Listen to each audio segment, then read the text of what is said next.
Hello and welcome to the Game Theory Podcast. I'm your host, Sam Vecenie. Today, Bryce Simon and I are here. We're going to dive deep into NBA awards such as MVP, All-NBA, Defensive Player of the Year, etc. And we're going to talk about who our winners of those awards are. We're going to open, though, with some thoughts on the NCAA title game that just occurred with Connecticut beating Purdue by 15 points. Until then, let's hit the music.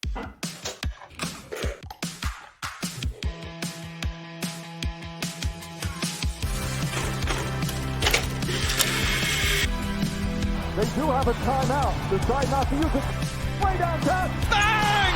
Bang! What's this gonna be? Wow! Are you kidding me? Hello and welcome to the Game Theory Podcast. I'm your host, Sam Vecenie. But if you watch the tape, what you will see completely orchestrated this game. Bryce, what's going on, buddy?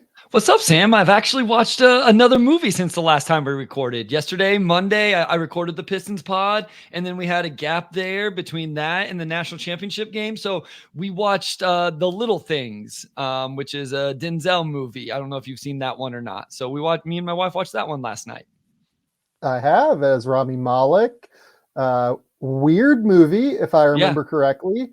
Like Jared Leto is out of his mind, if I remember correctly. It was okay, not amazing, but like a fine, 3-star weirdo, HBO Max release, back in early 2021, maybe. Yeah, it was kind of like the others. I don't know how I'd rank the ones we've talked about, but yeah, it left you on a little bit of a cliffhanger because I won't spoil it. It's new enough. I won't spoil it. But anyway, it was good enough. So this is the most movies I've watched in I don't know how long. I'm trying to, one of my wife's love language is very much quality time. So when I get the chance for quality time, I have to take advantage. And that's been the last few days. Yeah, we need to find you real movies, great movies to watch. If you're going to be watching movies, we need to get you in the mix on some really good stuff, I think. Well, now I'm just burnt out now. I don't even want to watch a movie for 6 months now. I'm over it. I quality time will be going on a walk or something like that the next time I'm free. So. Oh my goodness. Okay. So we're going to do awards here momentarily, but I do want to start with the national title game because it has occurred since we last talked. Connecticut beats Purdue by 15. You and I talked about this at the end of the last show after all of the madness with John Calipari leaving to go to Arkansas. You and I thought this was a double-digit game the whole way. We just kind of felt like Connecticut was drastically better. I want to shout out Luke Murray here from the jump. His defensive game plan against Purdue, I thought, was completely and utterly staggering. Gary Parrish gave me this number over on Twitter and then mentioned it over on the Eye on College Basketball podcast, where Purdue, leading into the national title game, had attempted at least 8 threes in 330 consecutive games. Connecticut, they held Purdue to 7 3-point attempts in that game. I believe when Donovan Clingan was on the court, they only allowed 1 catch-and-shoot 3, which is just completely absurd. And it goes to what the game plan was, right? The game plan was we're playing one-on-one with Clingan in the post against Zach Edey. We're playing 2-on-2 in ball screens, and we're staying attached to shooters. We're not tagging. We're making Braden Smith and Zach Edey beat us. And the rest of the guys, if they can't score, there's no way that Purdue can get to a number that will allow us to lose this game. I actually thought Purdue did a better job defensively against Connecticut than what I expected. But yeah, the defensive game plan from Connecticut, again, was just outstanding. And, as Dan Hurley said in the post-game presser, that was Luke Murray's baby. And, I want to shout out Luke Murray because that was absolutely outstanding. I mean, awesome for Hurley as well to shout out his assistant coach and give him the love for that. All coaches have egos. Dan Hurley, Matt Payne, every single one of them has an ego. You really don't get to that position without having confidence in yourself. And that's not a knock on these guys. I mean, it's just part of the deal in the same way it is a professional athlete of any sport of any gender. But shout out him for giving the credit where it was due. I'm sure his assistant coaches appreciate that. And so as someone that's been there as an assistant coach and done the dirty work at a college level and all that, you always appreciate those little things. Yeah, I thought it was awesome. At the end of the day, you look at that Purdue team, it's like, how do they break down our defense if it's not throwing the ball to Zach Edey and then him making the passes? And they don't really do a great job of that's not what those other guys are great at. And so you say, okay, Edey goes for 37. We're okay with that if they don't. Here's the one thing about game plan, Sam. This is what I always told the teams I coach, and this is completely different level, but it's like, it's okay if they make the shots we want to give them.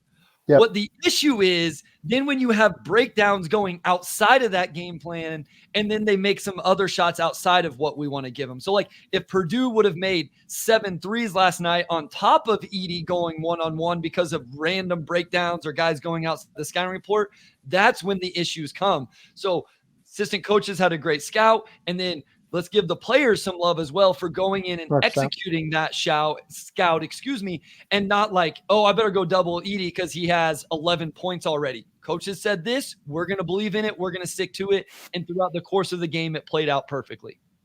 Yeah, and I think it's really important to note that because Zach Edey went kind of nuts early on, right? Yes. I think he ended up with like 16 points in the first 12 minutes or something along those lines, right? From the 8-minute mark of the first half to the 8-minute mark of the second half, he had 6 points. And that's just such an incredible statement on sticking to the scout, right? He made a bunch of tough shots around Donovan Clingan in that early stretch of the game. There was no panic. There was no worry. We're not going to overreact to this and send doubles. We're not going to overreact and send a bunch of help. We're just going to go about our business and make sure that we are always sticking to what we want to do and what our principles were going into this game.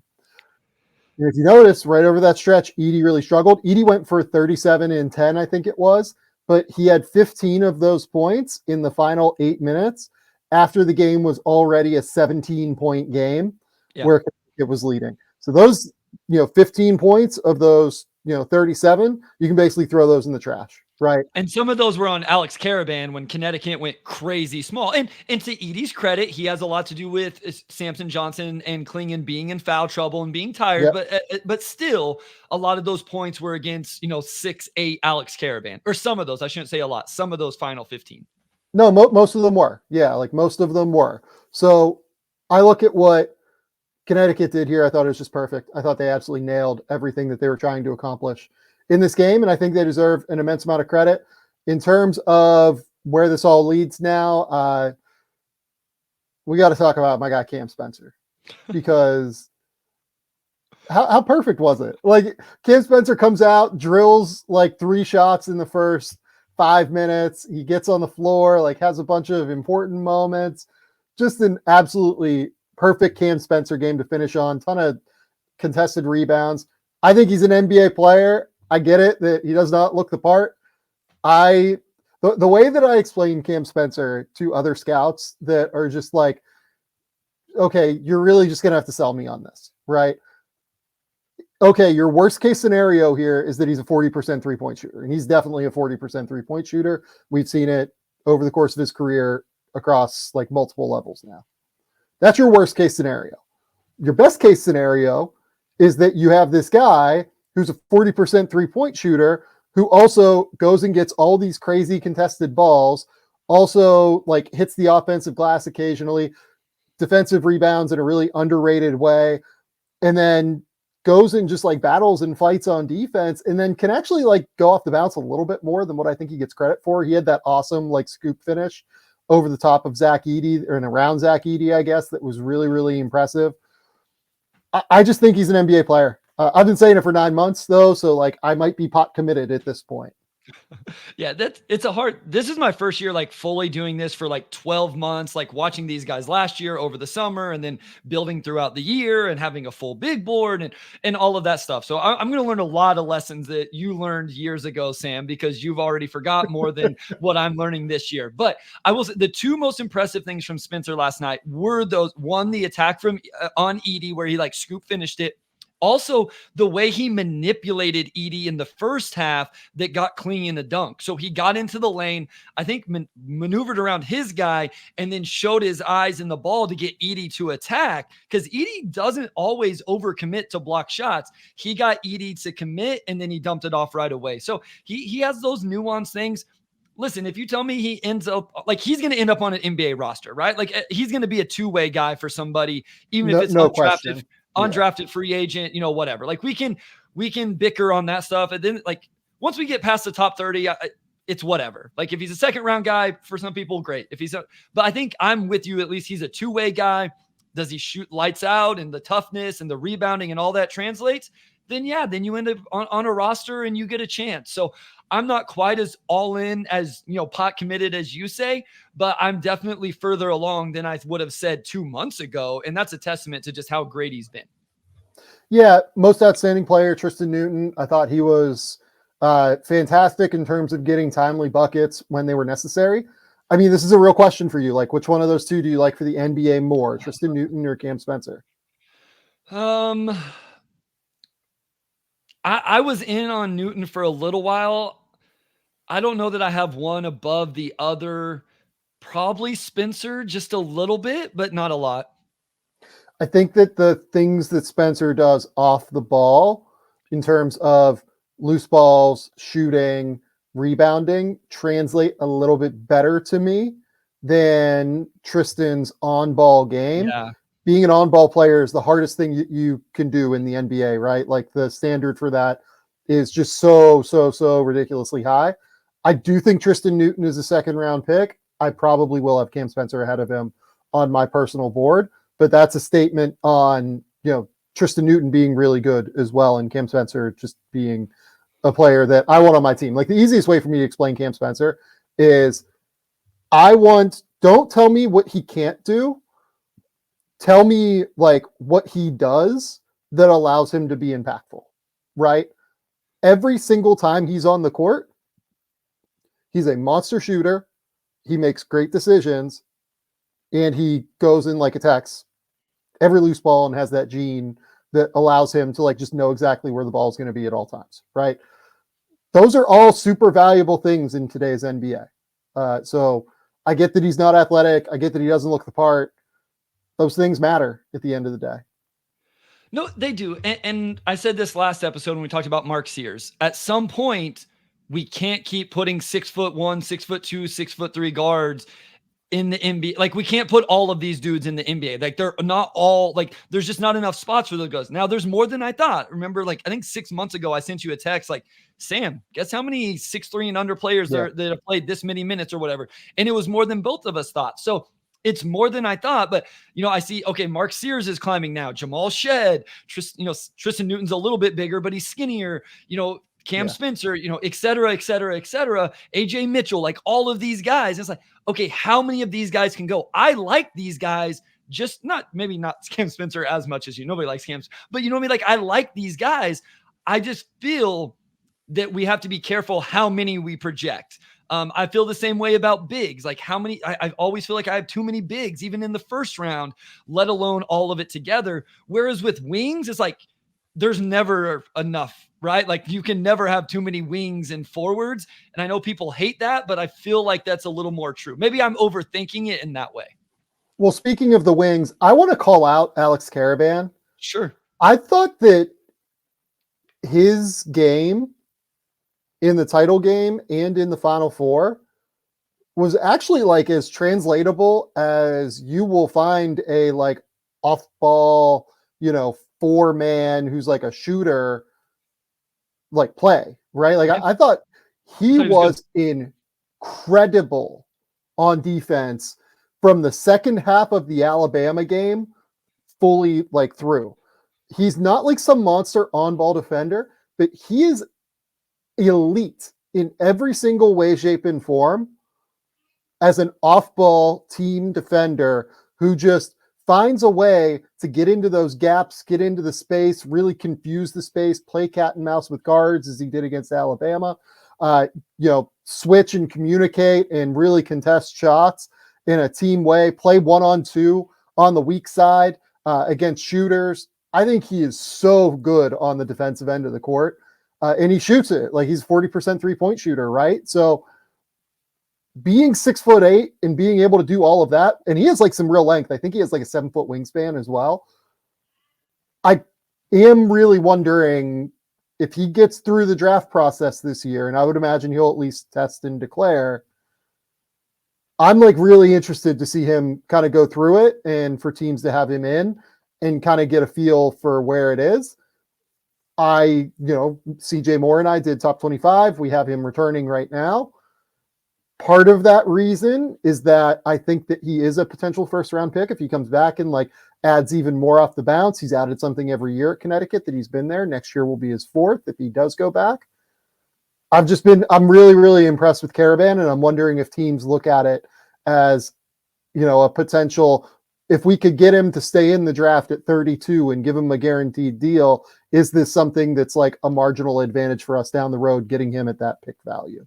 Yeah, I mean, I'll be honest. I've had him late first, early second all season. This is a guy that I've been higher on from the very beginning of the year. I kind of liked his game last year. He can shoot it. Yeah, I know there's questions about the defensive side of the ball. I think what it's going to come down to is what does he want? Does he play his way into an automatic first round pick? I don't know. He's right there with a bunch of guys. For me, the Johnny Furphies and the Keyshawn George and the Baylor Shiremans and all of those, Justin Edwards, like all of these wings that are in this spot for whatever reason. And so it's like, does he want to be a guaranteed first round pick? Does he impress enough through the process? Does he get feedback through the process that says like, hey, you're a second round guy, and then that causes him to go back? Like, I understand it, but that's where I have him right now, that late first, early second. And I think the pre-draft process, who stays in, who doesn't, those type of things ultimately decides where he goes. Yeah, I think that's right. And look, like Klingon, we talked a lot about Klingon, I feel like, on the last episode. So I don't know how much more we really need to say. I thought you did a great job against Edey. We can talk a little bit about Edey maybe. He goes for 37 and 10. It felt like to me, the public tide maybe kind of turned on him in that title game to where it like became positive, right? Like I thought that like, it was just like, oh my God, like he's scoring on Donovan Klingon now. This is real. I do feel like he helped himself in a real way. I think he probably goes somewhere 15 to 25 on draft night. That would be if you made me like say a name and like a number right now, for Edey, I would say 15 to 25. There are a lot of teams in that zone that could really use a big guy that can come in and honestly play from the jump. Like I feel confident that Zach Edey can establish position, make shots around the rim, and take up space on the interior like from day one. Yeah, I mean, I will listen. You said all the positives there. We said plenty of positives last episode. I know it was at the end of a very long podcast, so if you guys didn't catch those, go listen to the end. I will say, what I wanted to see happen for a few minutes, and it's what I was nervous about. Samson Johnson came into the game and caught 2 lobs, and one of them, Edey looked completely lost. Now, it may have been a coverage or a scheme thing, and you're going from Klingon to Samson Johnson, but like he wasn't able to really contest either one of those because Samson Johnson was so explosive getting out of those screens. And listen, I like Samson Johnson, but it's not like we're talking about him as a draft pick in 2024. So my worry has always been, do you just have to play in insanely deep drop coverage because, you have no other choice? And so that was my only worry, and it showed a little bit in that game. It was just a couple possessions. Samson didn't get to play a lot of minutes because he got in foul trouble on the other end, but those 2 possessions did stand out to me just a little bit in terms of my big picture worries. Yeah, I got Edey on the show a couple of years, like a year and a half ago now. Maybe I'll try and get him on again and like kind of hear from him and just like have him explain, how his positioning goes in those circumstances, just to hear from it. Because I do think it's honestly like maybe the most important part of his evaluation is, can he stop those fast rim running bigs from getting behind him in ball screens? That's a really, really important thing. And I do think that, from a positioning perspective, this is a kid that just keeps getting better and better and better. He continues to work on the footwork, continues to add different things to his game. Well, he went over. He did some counters last night that I haven't watched every second as Edey, but he did the up and under. He did spin over his right shoulder and finish with his left. Like he did show some of those things in that game as well. Yeah, he can do all that stuff. To me, it's more footwork in positioning in drop coverage and how that works for him at the NBA level. He's honestly like awesome worker, awesome kid. Like, you hear people talk glowingly about Zach Edey. It's all real. He's just an awesome player, and you can't go from where he was in high school to what he is now without being like this dude who has like an insatiable work ethic and competitiveness. So to me, I'm really excited to see where he goes long term. Okay, are you ready for awards? Because I feel like we've talked enough about Connecticut now. No, I don't want to do this. You're making me do this. I want everybody to know that I do not want to do this. I spent all day yesterday putting these lists together, going through my process, stressed about it all night, stressed about it all day. I will say this, Sam, I feel pretty good about my list. You can't get it right. Like, people are going to get mad and judge it either way. It's hard. It's really hard. We'll talk about the caveats of some of these. Real quick, my process was I just listed them first without even looking. I just listed. Then I went to my notes because I've watched a lot of games, and every full game I watch, I keep notes on. And I wanted to see how good I could do without just like going to, whatever metrics and stats and all of that stuff. So I went to my notes, read through them, used those. And then I did eventually go to some stats on some of these. But some of this is like, I just wanted to see if I could do it just from how much time I've spent watching the game this year. So I'm interested to see if I did a good job or a decent job, whenever we hear yours.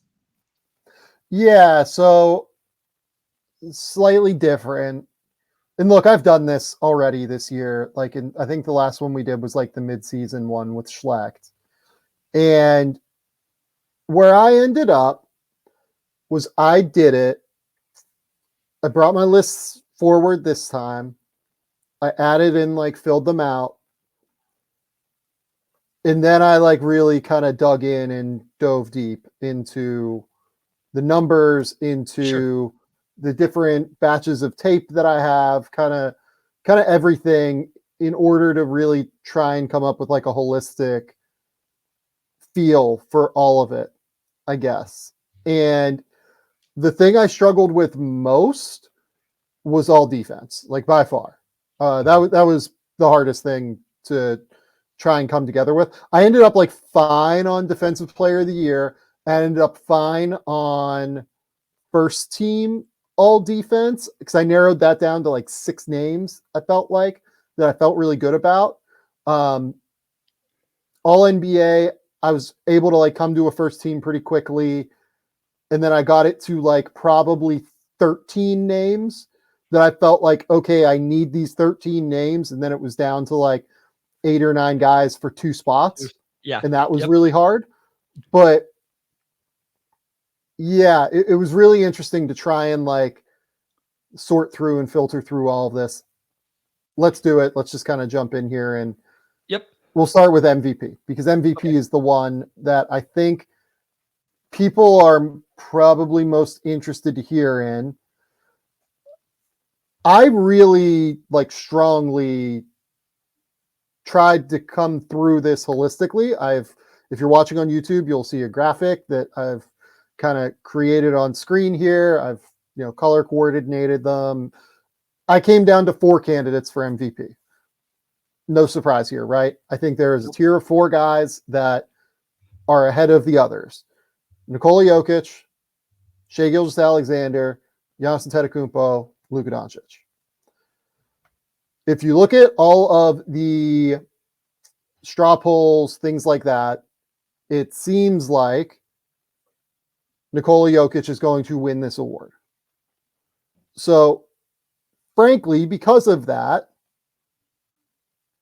I tried, like, seriously, to look at it a different way. I came at it from the angle of, let's find who it is if it's not Jokic, and let's try to make it so it's not Jokic. If I was making a case for somebody else, I want to do that. Sure. I will give you the floor, Bryce. What did you end up with for MVP? Yeah, I mean, I ended up with Jokic, so I guess like we'll start there. Like, I know I realize that's like, hey, you're supposed to make an argument for somebody else.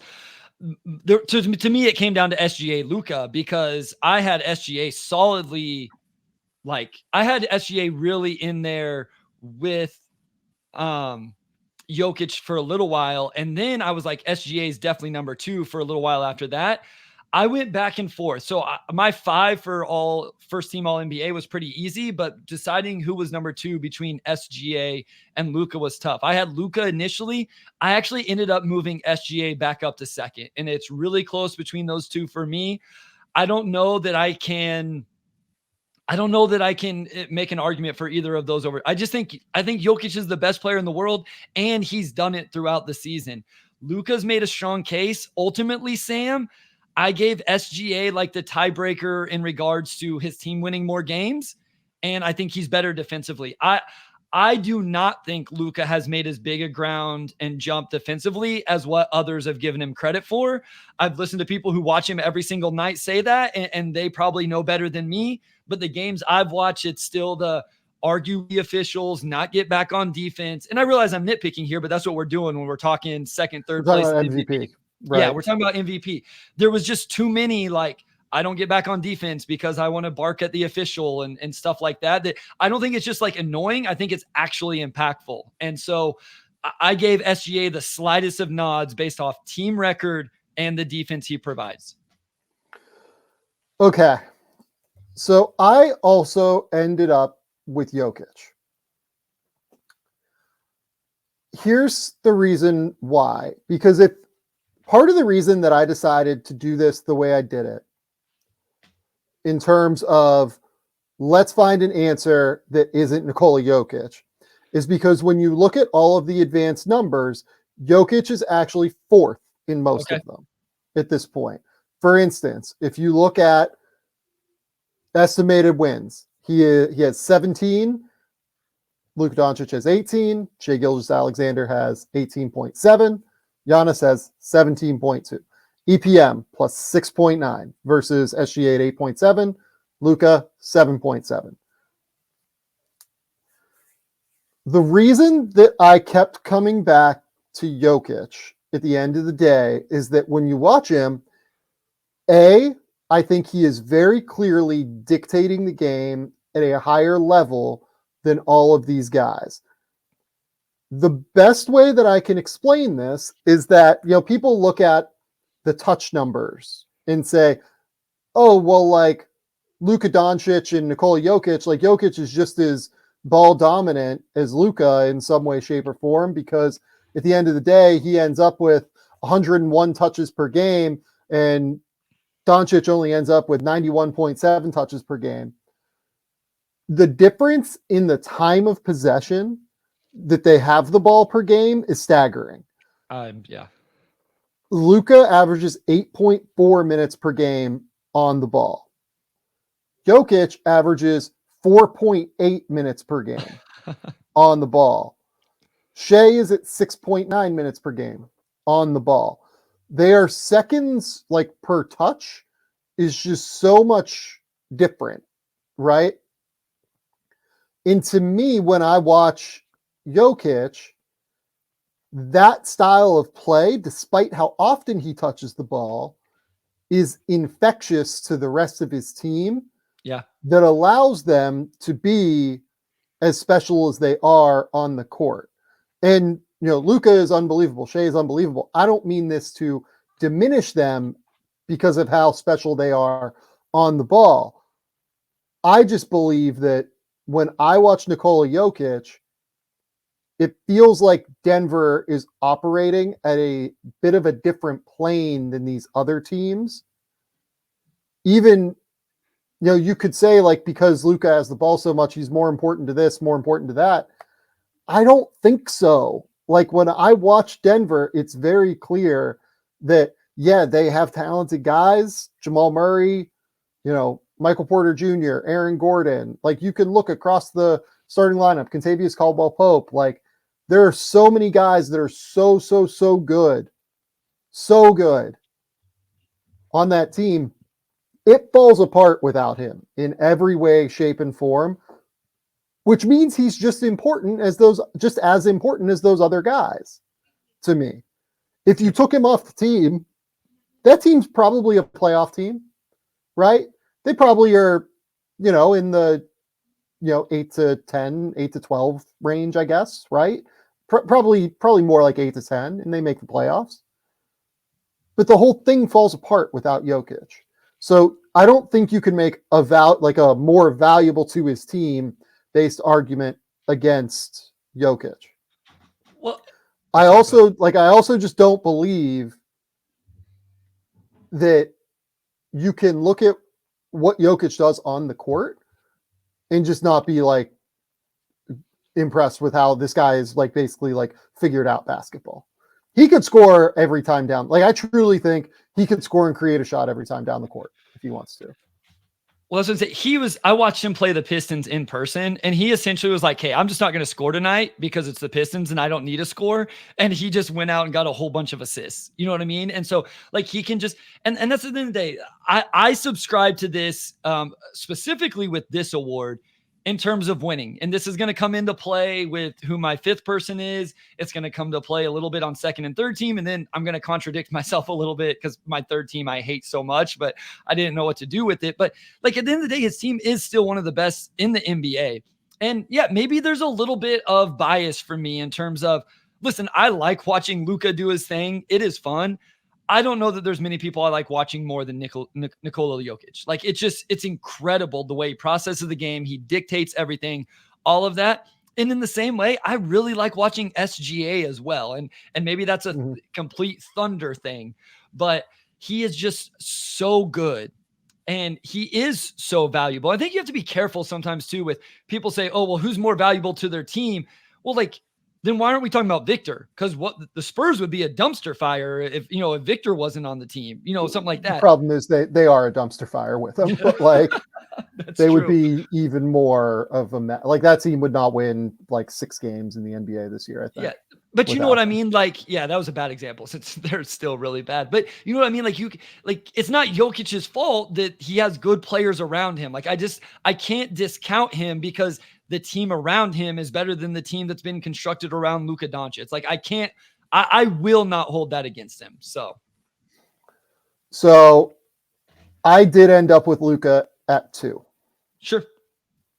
And ended up with Shea at 3. This order here on the page, if you're watching on YouTube, is the order that I ended up with. Yeah. Why did I end up with Luka? Honestly, I thought in terms of performance, they are quite close. I think that Shea's defense makes up for the difference for me in terms of what their offense is. And I do think Luka had a more impressive offensive season this year than Shai Gilgeous-Alexander. I would agree. The passing and playmaking over the top of Shai, on top of just being a better scorer. There's not an enormous efficiency difference between the two of them. 61.7 true shooting percentage for Luka, 63.8 true shooting percentage for Shai. You could make a case that there is an enormous difference between the two of them on defense. I think that there is a large difference. I think offense is more important than defense, first and foremost. Fair. And second, the more that I watched Oklahoma City throughout the course of the year, the more I came back to thinking that Shai is not the most important defender on Oklahoma City. And I don't think he's even in the top 2 of the most important defender discussion. So while Shai is a good defender, he plays that free safety role really well. And he is a drastically better defender than Luka. I think that Luka getting to where he has been not a calamity on defense and like has been pretty, especially like in the back part of the season here, been like quite solid at times, especially like in terms of being timely with his rotations on the weak side, making sure to like in the half court, as long as it's not in transition where he's like, doing his thing and like kind of not getting back in some way, shape, or form. You brought up arguing with the officials. I think he's been like a pretty good half court defender over the course of the last little portion of the season here. And Shai's been a way better defender over the course of the season, like fully. But you look at, for instance, like a number like EPM, right? Shea is basically treated as if he is, one of the 15 to 20 best defenders in the league. I ended up with him more in like the 25 to 40 bucket defensively. So like that kind of ticked it down for me a little bit there. And then, yeah, Luka is treated as like a net neutral defender with EPM. And like, I think that's probably aggressive as well. Like, I think he's probably like a slightly negative over the course of the full season. I think over the course of like the back part of the season here, he's probably been right around like a neutral defender. And I believe he'll take it up a notch in the playoffs, for the record. Like, I think this is some regular season. I just don't really want to, and there's a lot of offensive usage as well. Just wanted to mention that. I do think he'll take it up a notch in the playoffs, but this isn't a playoff award. I think that they were basically tied in terms of overall value.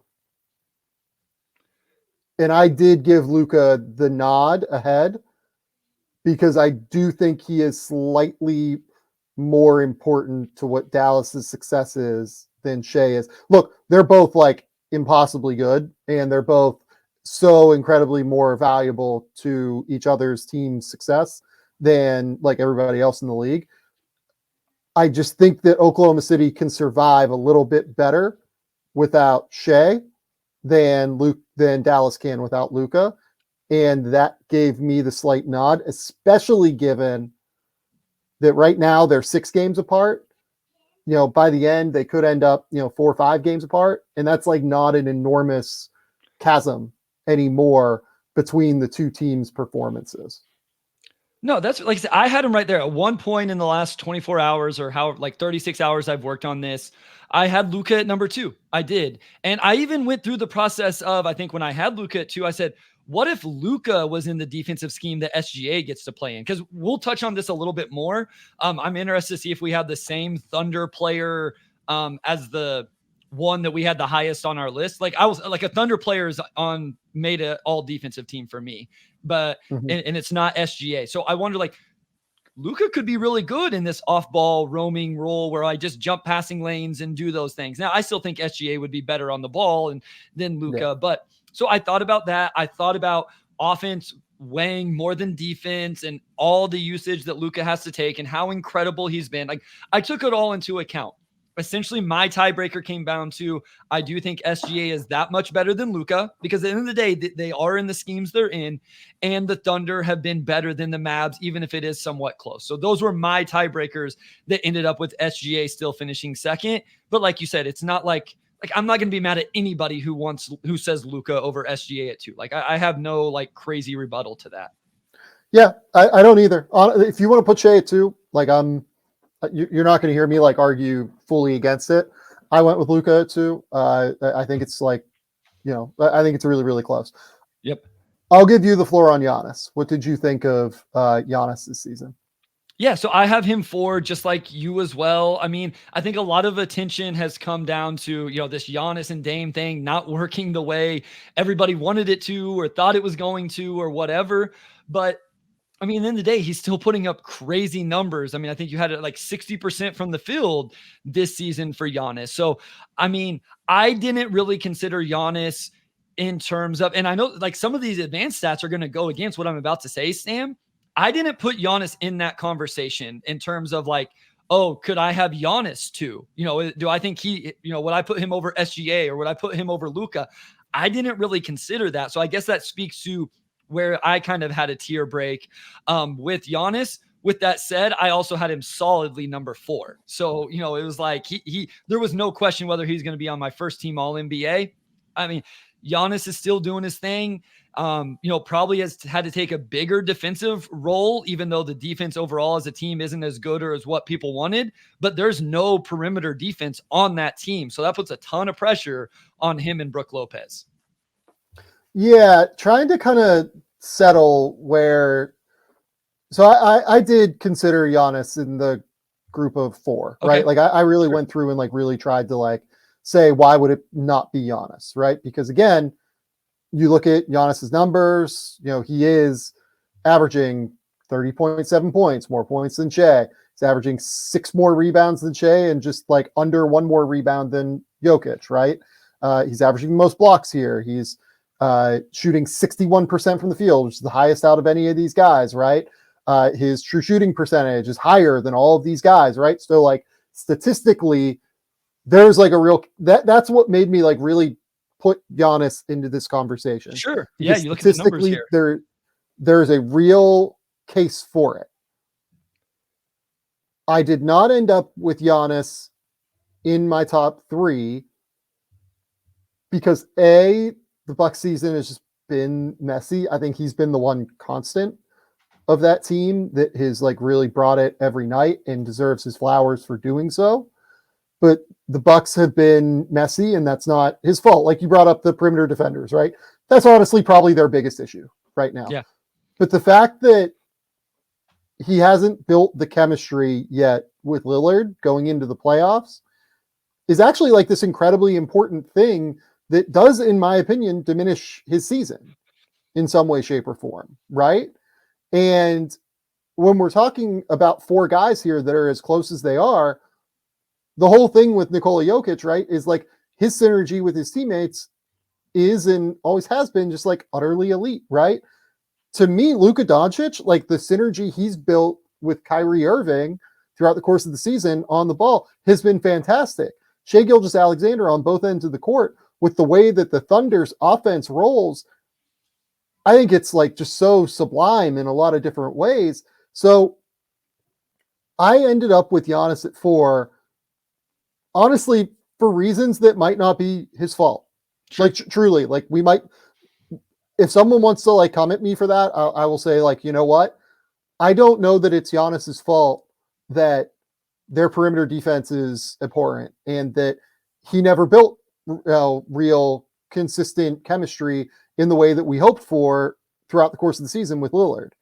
You know, Lillard has missed some games here and there. Like there are so many different things, right? But I do think it ended up hindering the Bucks' performance. And I think it ended up hindering his value this season at the end of the day. And we're talking on the margins in the top 4 of the MVP race, as opposed to like all NBA, where I think he's like very clearly a first team all NBA player. And like, I won't hear another argument against it. So that's what's funny, right? Like we would go from this argument where I'm saying like, I don't know that I really had him in the top 3 to I'm the same way. I do not see or hear. I mean, I will always hear people's opinion, but I would probably not even get into the debate of Giannis not being first team all NBA. Like I would just be like, you know what? Like that's your opinion. Yeah. I respect everybody's opinion. Like this isn't a debate I really want to have because I don't like, to me, it's very, I don't want to say he's unquestioned the number 4 guy. He's definitely a top 5 guy, I guess is what I feel like. And so it is funny that you go from kind of critiquing him on the margins here of why he maybe not in this debate. And then, but he was still so incredibly good that he's automatic, are obviously first team all NBA, at least for me. So, I mean, at the end of the day, getting back into like his team is 15 games behind the number 1 seed in the conference. Like it hasn't clicked. And you bring up a good, like, think about the synergy Jokic has with all of those guys. Luka, you said not only Kyrie, but he brought in a rookie big man and a guy acquired at the deadline and has played really well with those guys. SGA, we know all of that stuff. Maybe it doesn't matter, but I think in this specific conversation and context, when you're talking about most valuable player in the league, that stuff's matter. Getting the most out of those around you, whether it's his fault or not, he's the best player on that team. He's a top 5 player in the league. These are the margins that we evaluate and critique these guys on. Is it fair? Probably not, but that's how we have to do it because they're so talented. Yeah, and on top of it, look, the Mavericks now have a better record than the Bucks, despite playing in the West versus the East, which, as we know, there are a number of games that you get to rack at the bottom of the East that you don't necessarily get to rack in the West. And oh, by the way, the Bucks have not done a great job all the time of racking those games at the bottom of the Eastern Conference. So yeah, I ended up with Giannis at 4. Let's move to all NBA now, where we can kind of talk through our 5th pick, because obviously the 5th pick will also be the 5th MVP pick. I ended up with Jason Tatum as my guy. End of the day, I went back when we did that Celtics breakdown and like really dove into Tatum and like tried to understand where exactly this all sits with him. Honestly, like I tried to make the case even like, okay, is there a slight MVP, like top 4 case here? Like, do I need to compare him to Giannis? Ultimately, clearly, like the 5th guy to me. But he is the best player on what is by far the best team in the league. He's averaging 27 points, 8.2 rebounds, nearly 5 assists per game, nearly a 2-to-1 assist turnover ratio, 47% from the field, 38% from 3, 83% from the line. We're talking about a guy that has a 60.5 true shooting percentage, which, it's a little bit below the top end guys in terms of efficiency, like we just talked about for MVP, but close enough to where I thought that it was a tremendous season from Jason Tatum. And yeah, I ended up with him at 5. I also thought he was, over the course of the full season, a slightly better defender than Anthony Edwards was. I thought that his overall playmaking throughout the course of the season as a passer was better than Edwards's over the totality of the season. Edwards, I think, over the course of the last 25 games or so, has probably gotten a little bit better than Tatum is now in that respect. But over the course of the full season, I thought Edwards' decision-making was not quite as good. There are a few other guys that I looked at for this. I looked at Kawhi Leonard, obviously, but the Clippers kind of tailing off here late was a very real concern for me. I looked at Jalen Brunson. Jalen Brunson is a guy that I think defensively just kind of doesn't, given that the numbers are somewhat similar, I kind of felt like Tatum's defense was a very real tiebreaker for me ahead of Brunson. I looked at Kevin Durant as well. Yep. I thought Kevin Durant has had a crazy, crazy, crazy season. And ultimately decided look, I have to give the default to the best guy on the best team versus Durant as well.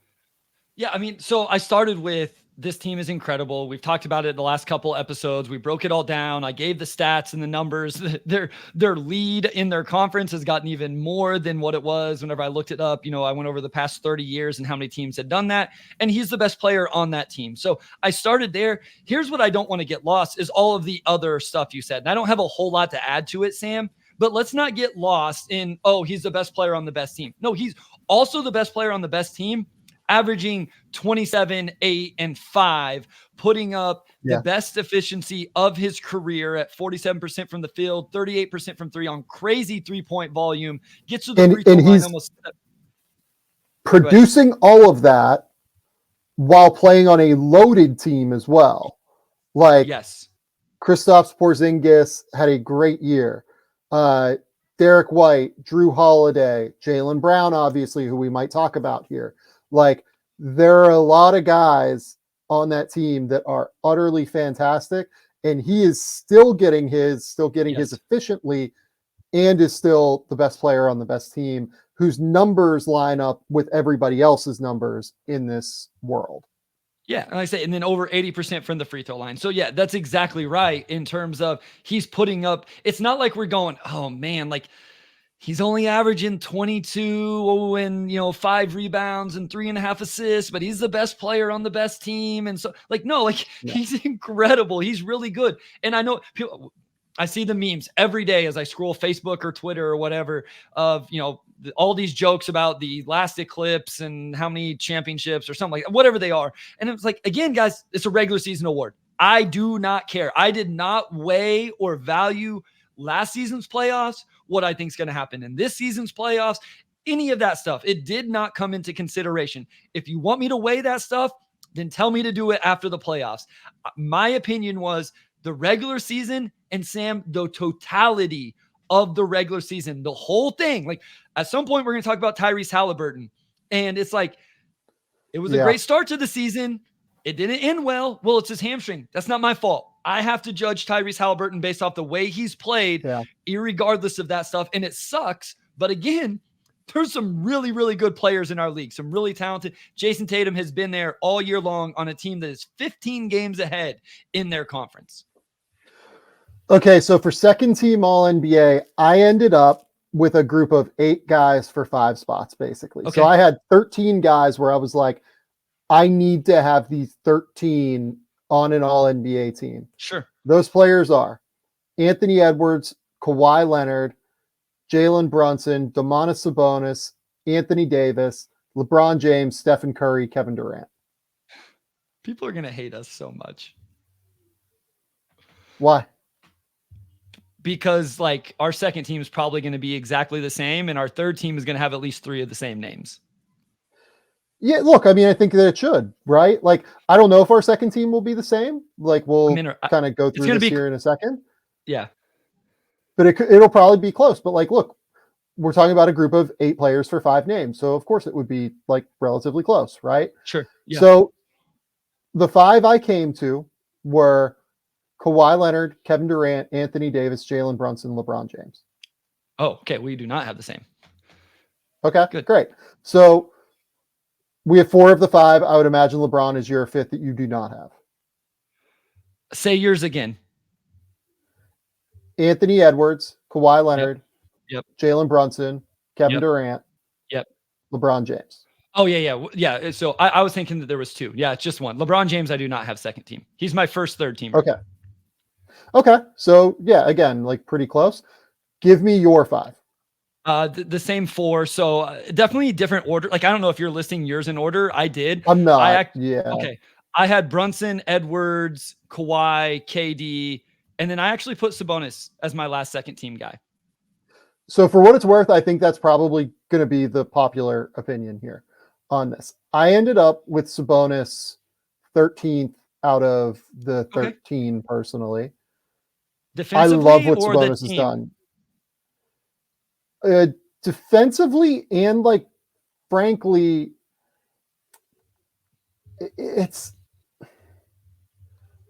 I kind of thought about it from this perspective, right? Would I rather have Anthony Davis on my team or Domantas Sabonis? So I did this too. I struggled doing this though, Sam, because then it got convoluted for me, because then I'm like, is that in the spirit of what this award is? Or not? Like, you know what I mean? Like, because now we're taking a little bit of history of everything. We're probably mixing in stuff from last year. But I understand it. No, I get it.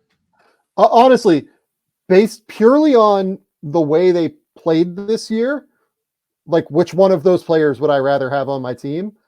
I thought the answer was Anthony Davis, frankly. Sure. Yeah. I think Anthony Davis has been utterly like monstrous on defense. And I thought that like, you know, his production is like, look, it's not drastically worse than Domantas Sabonis's. It's 24.5 points, 12.6 rebounds, 3.5 assists, shooting 55, 28, 81. Sabonis in like, you know, takes what, like 1 3 a game. So like the threes don't really matter that much. No, they do not. Sabonis is, I would agree. You know, 19.5, 13.8, 8.3, 59, 37, 70. Again, he takes like 1 3 a game.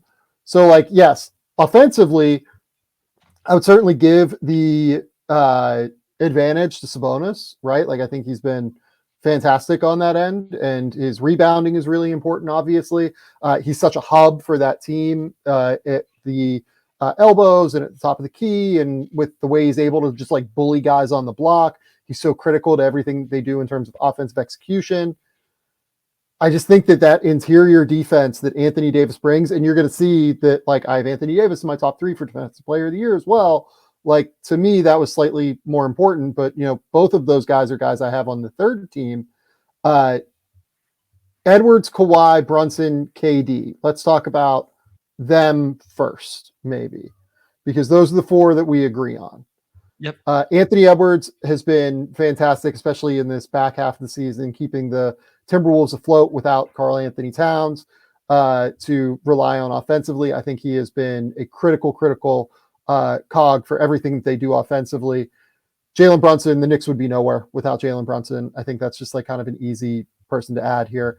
Yep. Kawhi Leonard, I think, has been absolutely just monstrous this season. Every time I watch him, I just wonder, like, is that the guy that I would probably bet on most in the playoffs among everybody? I think there's a case for it. You know, he's 23.7 points, 6.1 rebounds, 3.6 assists, shooting 52.5, 41.7, 88.5.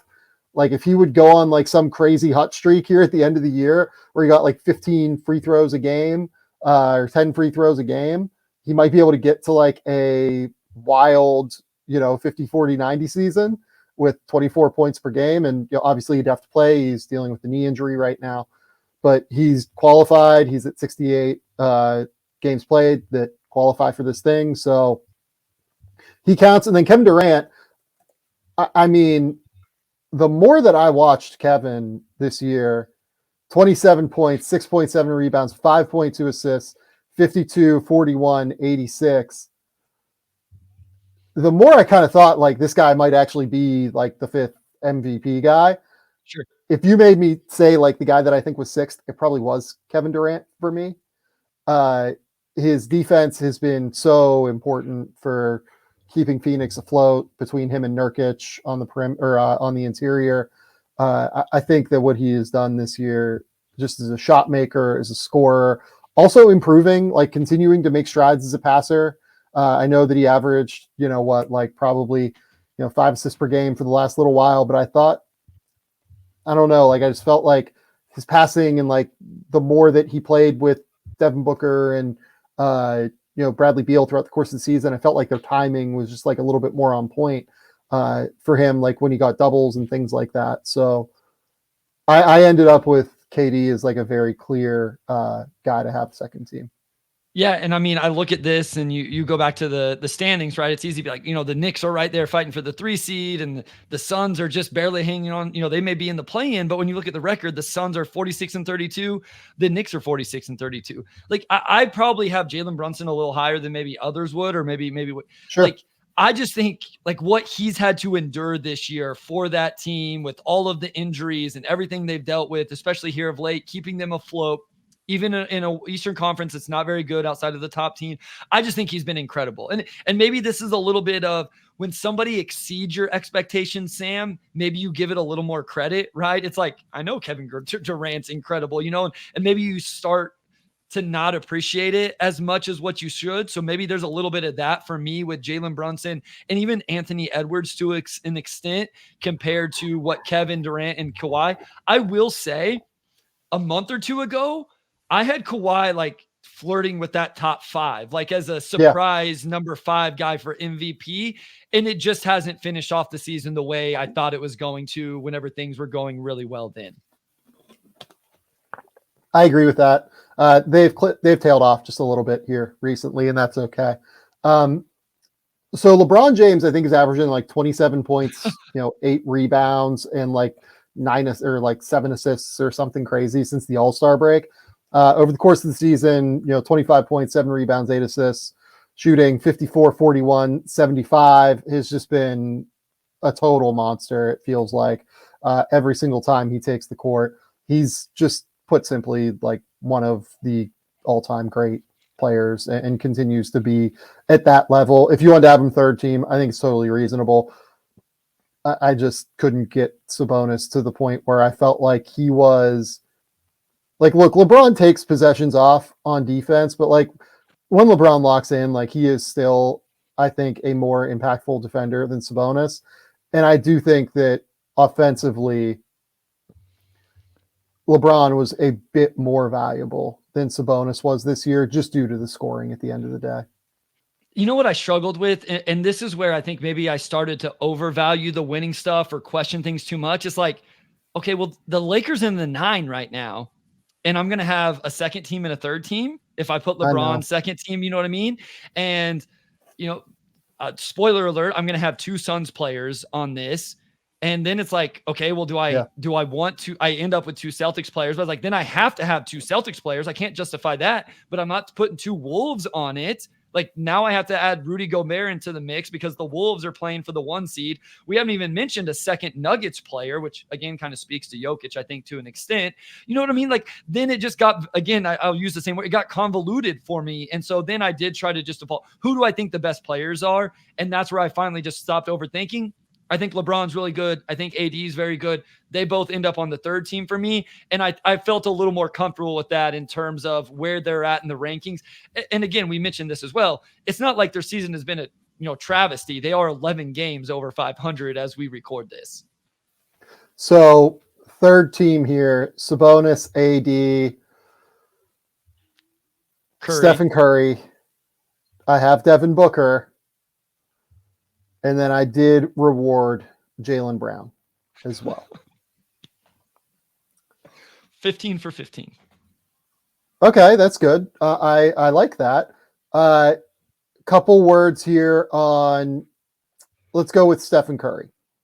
The Warriors would be nowhere without Stephen Curry this year. They would be like so dead in a ditch if he wasn't around. 27 points, 5 assists per game, shooting 45, 40, 92. Like, this was, I get it, not Stephen Curry's greatest season of his career or anything. But at the end of the day, like, if you're asking me, like, do I want to take Stephen Curry on my team or Jaylen Brown or Sabonis or any of these guys, like, it really just got to the point where I was like, I'm taking Steph and being happy with that. Steph was so great this year in leading the Warriors through the Draymond Green, struggles throughout the year. Klay Thompson was nowhere near himself, especially early on in the season. They figured some things out late with some of the kids, obviously, but like that early portion of the season, like, it was Steph and Steph alone for like long swaths of it. And for them to even be like in the top, 10 teams in the West, I think is such a testament to him. Yeah. And for people who like are going to say, hey, you guys valued winning, you said he has the same record as the Miami Heat. So if you want to throw Jimmy Butler out there, they would be 1 game behind the Indiana Pacers at time of recording if you want to throw Tyrese Halliburton out there. So again, while the Warriors are just floating there as the 10 seed right now or in the 10th spot in the play-in, they're 8 games over 500. So a little bit like the Lakers, I had to just kind of go, listen, this isn't what we expect or what we want from the Warriors. Yes, they're in the play-in, and that comes with a certain connotation, but it's not like this team is, 2 games under 500 or something like that. And he has been awesome. And as you said, where would they be without him? I mean, we're going to talk about, at least one of those guys, 2 of those guys in some awards later when we get to most improved. And they're like, my point being, they're relying on a rookie and Brandon Pajimski to play major minutes, and Kuminga and stuff like that. And so I think it just speaks to how good he still is. And so that's why he landed on there for me. Yeah, I totally get it. And look, like, I, spent a few minutes there, like, kind of saying what Sabonis like didn't do this year comparatively to others. Like, I want to say what he did do. Like, Sabonis was unbelievable for the Sacramento Kings this year as like a primary hub of their offense. Yeah. Again, like as a post player, as a player at the elbows who like is a passer. Like, I think that like some people think that he is just this guy who like runs handoffs and like a bunch of his assists come off handoffs and like they aren't quite as valuable for some reason, but totally like disagree with that. Like, he makes real high level reads, to cutters all the time. And like, he leads the break a decent amount of the time. Like, there's just a lot that he does that initiates their offense, like, in a real way. I think that Sabonis was awesome. And then you look at the rebounding. I mean, he just completely owns the glass, like, every single time down the court. He's like a very clear all NBA player to me this year. Like, he was one where it was like a non-negotiable. Like, I had to have him on an all NBA team. I just ended up with him third team. Sure. Sabonis was fantastic this season. Okay. The 2 spots that I struggled with were Booker and Jaylen Brown. So we're assuming here that Devin Booker is going to get eligible for this. He is currently at 63 games, I think, that count toward it. He has 4 games left, 2 games that he needs to play in there in order to make it happen. 27 points, 4.6 rebounds, 7 assists, which is a career high for Booker this season. 49.5% from the field. That is a career high for Devin Booker. 36.4% from the 3-point line. His 61.2 true shooting percentage is actually the second best that he's had in his career. So basically, to me, when I watched Devin Booker this year, I thought that it was his best blend of high volume, high efficiency scoring with playmaking that I've seen from him at this point in his career. And I valued that a little bit more than the diminished state that we saw from Halliburton throughout the back half of the season. I valued that a little bit more than a couple others that we'll talk about maybe in a second here. I thought he was just so tremendous and terrific. So 2 years ago, Devin Booker finished 4th in the MVP voting and was first team All NBA. He's averaging more points, slightly less rebounds, but more assists on better field goal percentage, slightly less 3-point percentage, and getting more free throw attempts. And he finished first team All NBA that season. I overthought this for a little while with Booker and the Suns and 2 guys and all that stuff. And I finally just like, you're being stupid, Bryce. You're being stupid. Like you would take him over some of these other names we're going to talk about. It can't be like, oh, how many games have they won? Or, he has he's been incredible. And at the end of the day, like, he's better than Tyrese Halliburton defensively. So, like, even if you want to say the offense is comparable, Booker scores it better, but Halliburton creates a little better. Fine. You want to call it a wash on offense? Great. Devin Booker is better than Tyrese on the defensive end. Yeah. Early in the season, for the first half of the year, I would have said that Halliburton was like a level ahead by like a real substantial margin on offense. Yep. But the back half of the year, which we'll talk about here momentarily, was a real concern. What about Jaylen Brown? Because you also ended up with him third team All NBA. Yeah, I think he was another one I was overthinking in terms of I really felt like, and again, like I value winning a little bit, and maybe it's too much, but I think I overthought this one in terms of, the counting numbers aren't quite, like he's still averaging 23 points a game and 5.5 rebounds. He's over 50% from the field, 36% from 3. Like he's getting over a offensive rebound per game. I think he's been really good defensively. Like I don't think he's the best defender on that team. We'll talk about that, who I think that is later, because I think that guy's insanely incredible. But I think what I realized I was doing with some of these guys is I was almost taking a notch down because they played around other good defenders. I'm like, that's not fair. Like just because he plays with Derek White and Drew Holiday, it's not fair for me to like not take into account what he does defensively. I was doing that with SGA a little bit as well. So like he is a good defender. And so because of that, because of how good they are, like if you want to say it's a little bit of a representation of all those guys we've talked about on the Celtics as well, that's fine. Like I'm cool with that. Like this is a little bit of Derek White and Drew Holiday and Kristaps award. Cool. Like fine, but I'm comfortable with that. And because individually he's been really, really, really good as well. So, and I get that this is going to get some people like up in arms or whatever. Halliburton was not my 16th guy. Okay. Zion? Paul George was. Oh, okay. Zion was 17, and we'll talk about that in a second here too. I think Paul George was unbelievable this season. And I get the Clippers have tailed off here late. And honestly, like that's why I ended up with him not third team All NBA. But like Paul George is a monster defender. Like he ended up in that like 20 that like, I ended up with like 16, 17 names in the end that I considered for all defense. He ended up like in that 18 to 25 bucket for me in terms of defensive player. He is averaging 23 points, 5.3 rebounds, 3.6 assists, shooting 47, 41, 90 from the field this season. He's like a real shot creator for them, like out of dribble handoffs, out of ball screens. He's a monster catch and shoot guy. Like this is such a fantastic Paul George season. And he was the guy that I ended up just kind of slightly leaving off. He was so incredible to me this year, I thought. Yeah, he's on my short list of guys. Like I have Halliburton, I have Zion, I have Paul George, I have Rudy Gobert on the list, just because they've been so good. Jimmy Butler's a name I wrote down. But yeah, so he's absolutely on, if I went out to 20, he would have, if there was a 4th team All NBA, which I do not think that should be a thing. I'm usually in general, I am not hey, let's just add more awards because the talent is better. I'm like, no, I want it to be special. I want it to be elite in that way. But yeah, if we went out to 20, he probably would have cracked, or not, he would have cracked my top 20.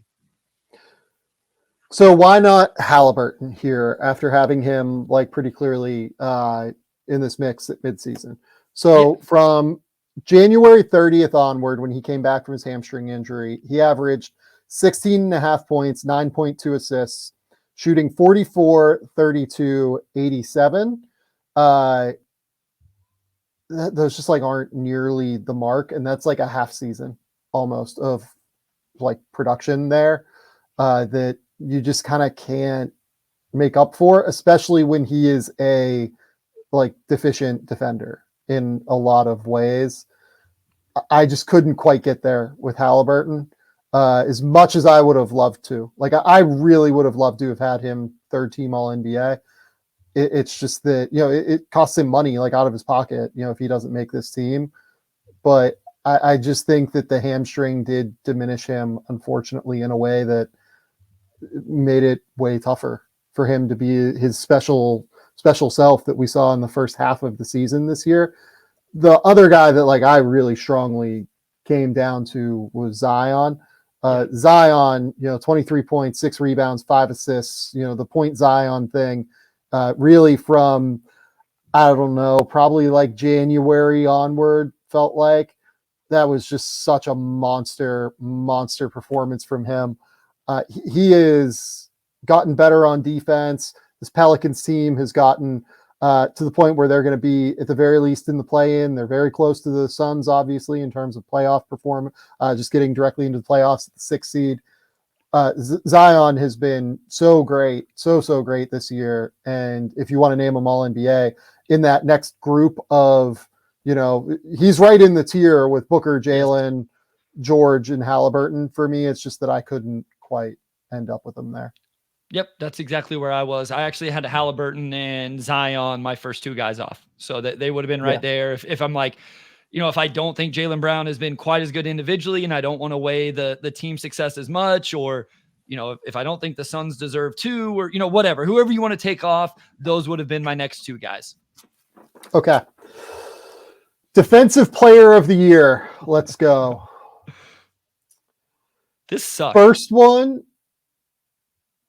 The first pick, I really came closer than I thought I would to not having Rudy at 1, but I do have Rudy at 1. Yeah. I do as well. Like, again, it's been a common theme here. I think they're, you know, by the metric. Listen, I don't like the numbers as much for defense. I think that I of all of the things we're going to do, Sam, I think this is the one where if somebody wants to pitch something to me or tell me I'm wrong, I'm more than willing to listen. Because at the end of the day, I think more than anything, defensive stuff comes down to what you watch on film. And some of you listening to this, you're going to have watched more Minnesota Timberwolves games than me this year. You may have watched more Lakers games than me this year. I've watched as many as I can and went off those notes. I do think defensive rating is somewhat of a fair look. I don't subscribe to some of the other stuff as much, but this at least gives you an idea. They're way better than anybody else. And I think at the end of the day, it's just his presence, Sam. Yeah. I don't even care what the block shot numbers are and some of that stuff. His presence completely changes the game. And by the way, like the other guy that does this is Wembanyama, and we'll talk about him within this conversation. But like just having his length out there, it just so changes the way that teams attack Minnesota in such a real way. It changes people's minds on the shot attempts. They like he would have more blocks if dude shot the ball. They just don't shoot the ball because they know he's there. So I ended up with him at 1. I probably didn't think about it as in depth as maybe you did. But that's where, well, I will say, well, I mean, I want to hear who you had close, because I had a guy who it literally says in my notes should absolutely be in the defensive player of the year debate and conversation. And not for this. I wrote that as I was watching a game throughout the season. So I'm interested if that's the guy you had it too. Yeah. So my number 2 was Bam Adebayo. Okay. So Bam so they have a top 5 defense, right? Yes. He is responsible for every single thing on that defense. They ask him to do so much, Bryce. Like they have so many differentiated coverages. They ask him to switch. They ask him to go play on guards. They ask him to play like critical forward, like wing scorers. They ask him to like anchor a zone defensively, right? When they go and switch into that, they ask him to like occasionally play and drop. And he's like not great at that, but he's gotten a little bit better at it over the course of his career. And over the course of this season, I thought he was okay at it.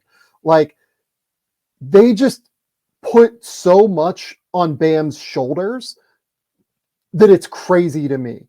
And he's good or passable, at least, at all of it.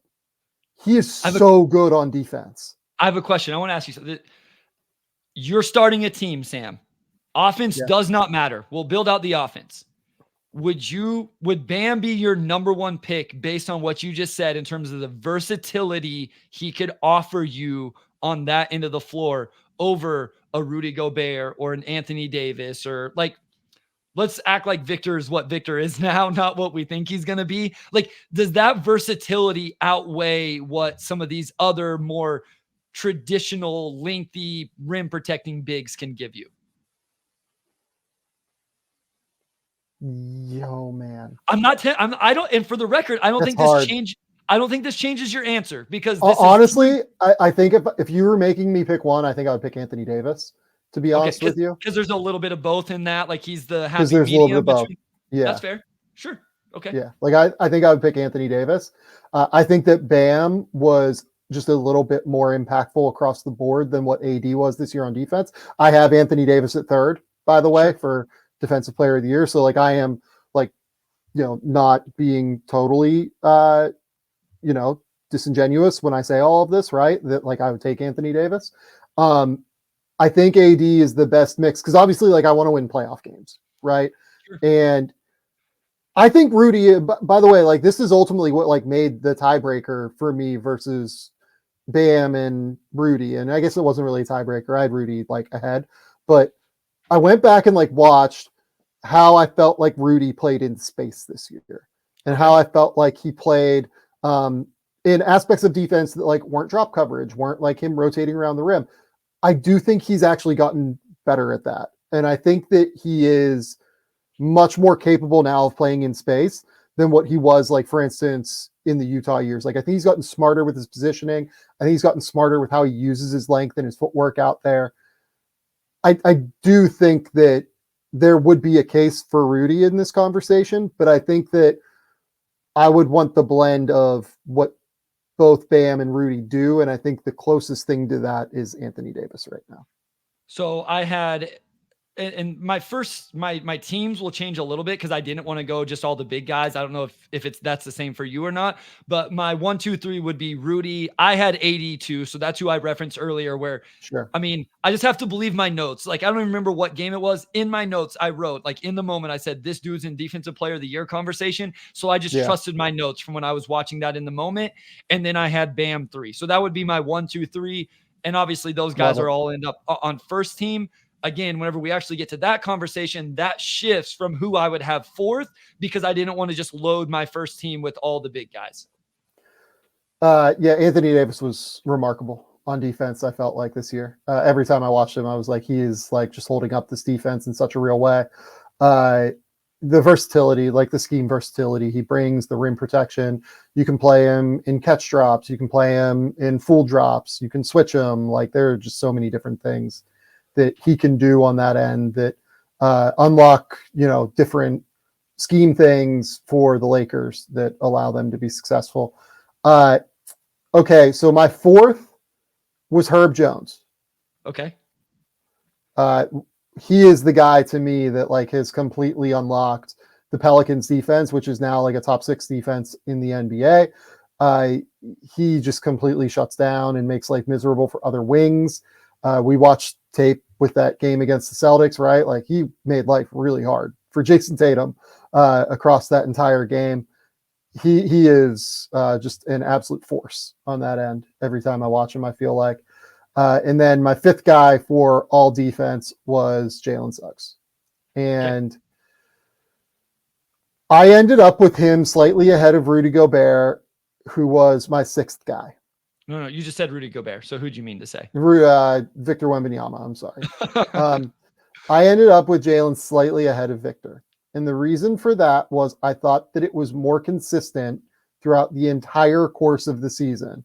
I think that if you go back and watch the earlier portion of the season, like the first 25 or so games, I felt like Wembanyama was still finding his feet a little bit and was still trying to, like, really understand, like, his positioning and, like, the best way to utilize his length on the court. And by midseason, he figured that shit out. And it was like, holy shit, like, this guy is just, like, totally all over the place. And I think he probably wins Defensive Player of the Year next year. But I felt like those first 25 games were enough to drop him to second team for me. especially given that the Spurs defense is like just really not very good. That's not his fault in any way, shape, or form. Like, I just want to be clear about that. Like, the fact that the Spurs defense is bad, that is a statement on like everybody else around Victor, because if you look at the on-off numbers, things change dramatically when Victor is out there. It is like utterly laughable. They go from a 120.6 defensive rating when Victor is off the court to a 114.2 defensive rating when he is on the court. And that like number, that 114.2 number, that would be the equivalent of like the 5th best defense in the league when he's out there. And that's him, in my opinion. I just thought that the early season stuff was just slightly worse enough comparatively to Suggs, who I thought brought it the whole way and has keyed what has been a top 3 defense throughout the course of the entire season. Currently, right now, they are the number 2 defense in the league. His point of attack coverage is just monstrous. He's switchable, and he like just brings like that infectious energy that like lifts them every single time he's on the court. So we're going to have a little bit different first team. And for the record, Victor is not on my first team either. If I was just listing defensive player of the year, Victor would probably be number 4 or number 5 for me. So he would be in my top 5. But again, I wasn't just going to go straight big guys with my first team. I have Herb Jones as well. You know, the Pelicans are also a top 5 defensive team. This is probably the one that's going to surprise you. I'm interested to see the feedback I get for this. I went Drew Holiday on first team. And when I watch the Boston Celtics, I think he's the linchpin. I realize KP protects the rim. I realize Derek White gets a lot of the highlight plays.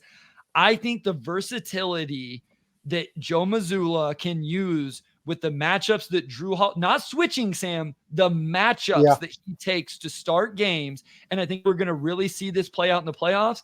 I gave Drew Holiday. It's the same argument that you're going to make for Aaron Gordon, or I saw you make for Aaron Gordon on Twitter, or maybe it was to me in a text. I don't know. But it was like, it's just like the all-around impact of what he can do. Listen, Jalen Suggs is going to be brought up by me very soon, and I didn't like not having him on first team with where the Magic are, especially when you kind of think he doesn't have a crazy rim protector at the 5 behind him necessarily, you know, and you're playing with Paulo there. I love Jalen Suggs. The versatility of the matchups that Drew Holiday takes, I wanted to reward that for him on the first team along with the other guys. Okay. I ended up with essentially 10 guys for 4 spots after removing Victor from second team. Okay. Because Victor is second team. Agreed. We talked about that a minute ago. Victor just changes the game, like with his length, like entirely across the board. Like I talked about why I didn't have him there. I'll talk about why I have him, you know, top 6 now. Victor's length is just like such an impediment in every way, shape, and form. It changes the way that teams like even consider going into the paint. He's mobile. He, you know, gets his arms into these crazy places that allow him to like cut off angles and ball screens. Like he uses the length both vertically when contesting, but also horizontally as well across the court to cut off angles for drives and passes and things like that. He's a total stud. And look, like I think he's going to win I think he's going to win defensive player of the year next year. Like, that's where I'm at on him. Okay. The 10 guys I had for 4 spots. Alex Caruso. Yep. Chet Holmgren. Yep. Jaren Jackson Jr. Drew Holiday. Aaron Gordon. Jared Allen. Yep. Lou Dort. Derek White. Isaiah Hartenstein. Yep. I had KCP.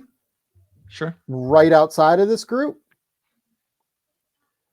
There are a few, like, look, I could name like a Jaden bunch of McDaniels. other guys. I think Jaden McDaniels. I thought I mentioned Jaden McDaniels. Yeah, maybe you did. Jaden's in this 11 person or 10 person group here for me. Okay. Yep. Jaden is like a real consideration here. Did you have like a similar, like narrowed down group? Yeah. I mean, 100%. I don't think you mentioned anybody that I did not. Chet, Caruso, Gordon, Triple J, Jared Allen, McDaniels, White, Hartenstein. Yeah, KCP made. I guess you said he was kind of on the very next tier. So yeah, it's essentially the same guys. We're going to end up. KCP would have been like 17 for me. Yeah, this was hard. Like this, I think this ended up being worse for me than third team All NBA. I think I struggled. It was much worse. This was the worst one. Okay. I went with Alex Caruso next. Okay. Caruso to me, he is just every single place defensively. When you watch them play, he gets every single loose ball. It feels like he is a monster at the point of attack that completely disrupts everything you want to do. He is a like switchable guard who you can have guard multiple different player types. He gets like up underneath you, like in this really like frustrating way that just makes him like miserable to deal with. His hand-eye coordination is unbelievable. His like early rotations, I feel like, to create havoc with his hands, like he'll like dig into a handle, he'll like stunt and then like recover all the way back. His game, like his cat and mouse game, is just unbelievable. I feel like with every single guard when he's playing on the weak side, like he's like special on defense to me. And the next guy I had was Drew Holiday. Yeah. To the point that you made, I think Drew Holiday, for all of the reasons you said, it just unlocked a totally different level of the Celtics defense this year. Yeah, no, he's been awesome. I have Caruso, not where you have him, but I have him on second team. A deflections guy. I always like that he's a solid defender. Like he does the solid things while also being disruptive and a playmaker. I do just want to point out, and I did take this into consideration. So people who are going to point to like the Spurs overall defensive rating, which was 22nd in the NBA, like the Bulls were 21st. So actually having Wemby where I did made me more comfortable having Caruso on my second team. But I would say both of those numbers probably kept me from putting them all the way on the first team.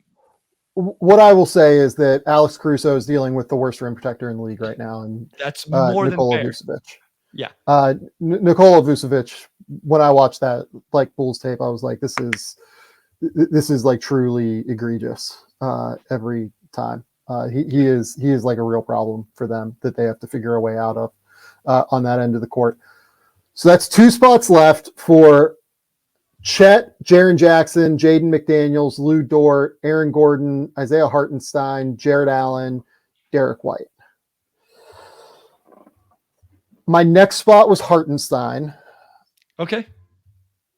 I think that what he's done to dominate the interior for the New York Knicks, he is a monster rim protector. He is great in drop coverage. He rotates exceptionally well. I think he's more mobile than he gets credit for out on the perimeter. I think you can do like a couple of different things with him in terms of coverage. It's not like a crazy amount, but I think you can do enough. He does a good job on the glass. I think that if you look at any impact number, his like defensive metrics this year are out of this world in terms of what his impact is on the New York Knicks when he's on the court. I think that he just has this real understanding of like how to use angles within that Thibodeau scheme that really makes him difficult to manage. The Knicks, when he is off the court, are a negative 0.5 net rating. When he is on the court, they're a plus 10 team. He is so fantastic. I think he is right in the tier with all these guys. So like, if you want to not have him, like I'm not going to sit here and like complain, but like the reason that the Knicks are a top 10 defense right now, I think really comes down to him, especially given that they have had so much turnover throughout their roster throughout the course of the year. I think that like, if you look at it from like a value perspective, he's been like the steady rock that has been there like the whole way, that has been able to really like steady the tide for them on the defensive end and maintain that top 10 value. No, I love it. I mean, I definitely had him on my short list. He did not end up making second team for me. This is the one award where if you wanted to, like, I don't think we need to go third team all rookie. Like, I don't think that that's something that needs to happen and stuff like that. If you wanted, like, I think there's enough quality defenders. And I know here's your chance to insert your jokes. Like we already saw, like, oh, the NBA these dudes play defense. Like at the end of the day, they do, especially the ones we're talking about right now. There's 15 guys that are working on the defensive end in a way that, to me, would warrant being awarded for it. So I did not have him on my second team. I went a little smaller with my second team in general. Now that I look at it, maybe I tried to overcompensate for not wanting to just reward the bigs. But he would have been right there. Absolutely.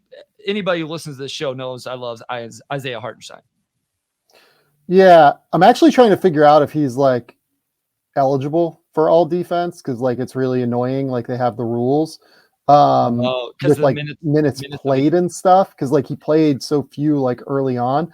It would be like egregious to me like to not allow him. He's played 1,800 minutes this season. Like he has played a crazy number of minutes. It'd be very strange to me if he's not eligible, but like looking through the like, in terms of like games played, like he's only played 20 minutes per game, and I think it's like 45 games or 46 games. Oh, okay.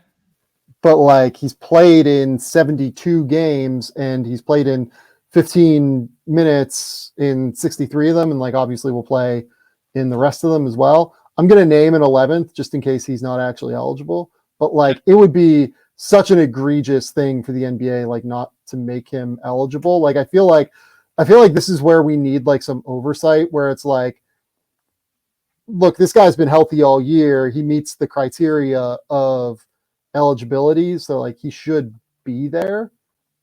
Am I losing my mind? No, I didn't even think about it, because I just looked and he had played 72 games. I'm like, okay, we're good. I was going to point out that, 25 minutes a game, like could be quote unquote a knock on him, as you're comparing him to other players, just the fact that he's not playing 30 plus minutes a game. But, it wasn't a consideration for me to not even consider him in regards to that. So yeah, it would be interesting to get some perspective on that. Okay. My final guy was Aaron Gordon.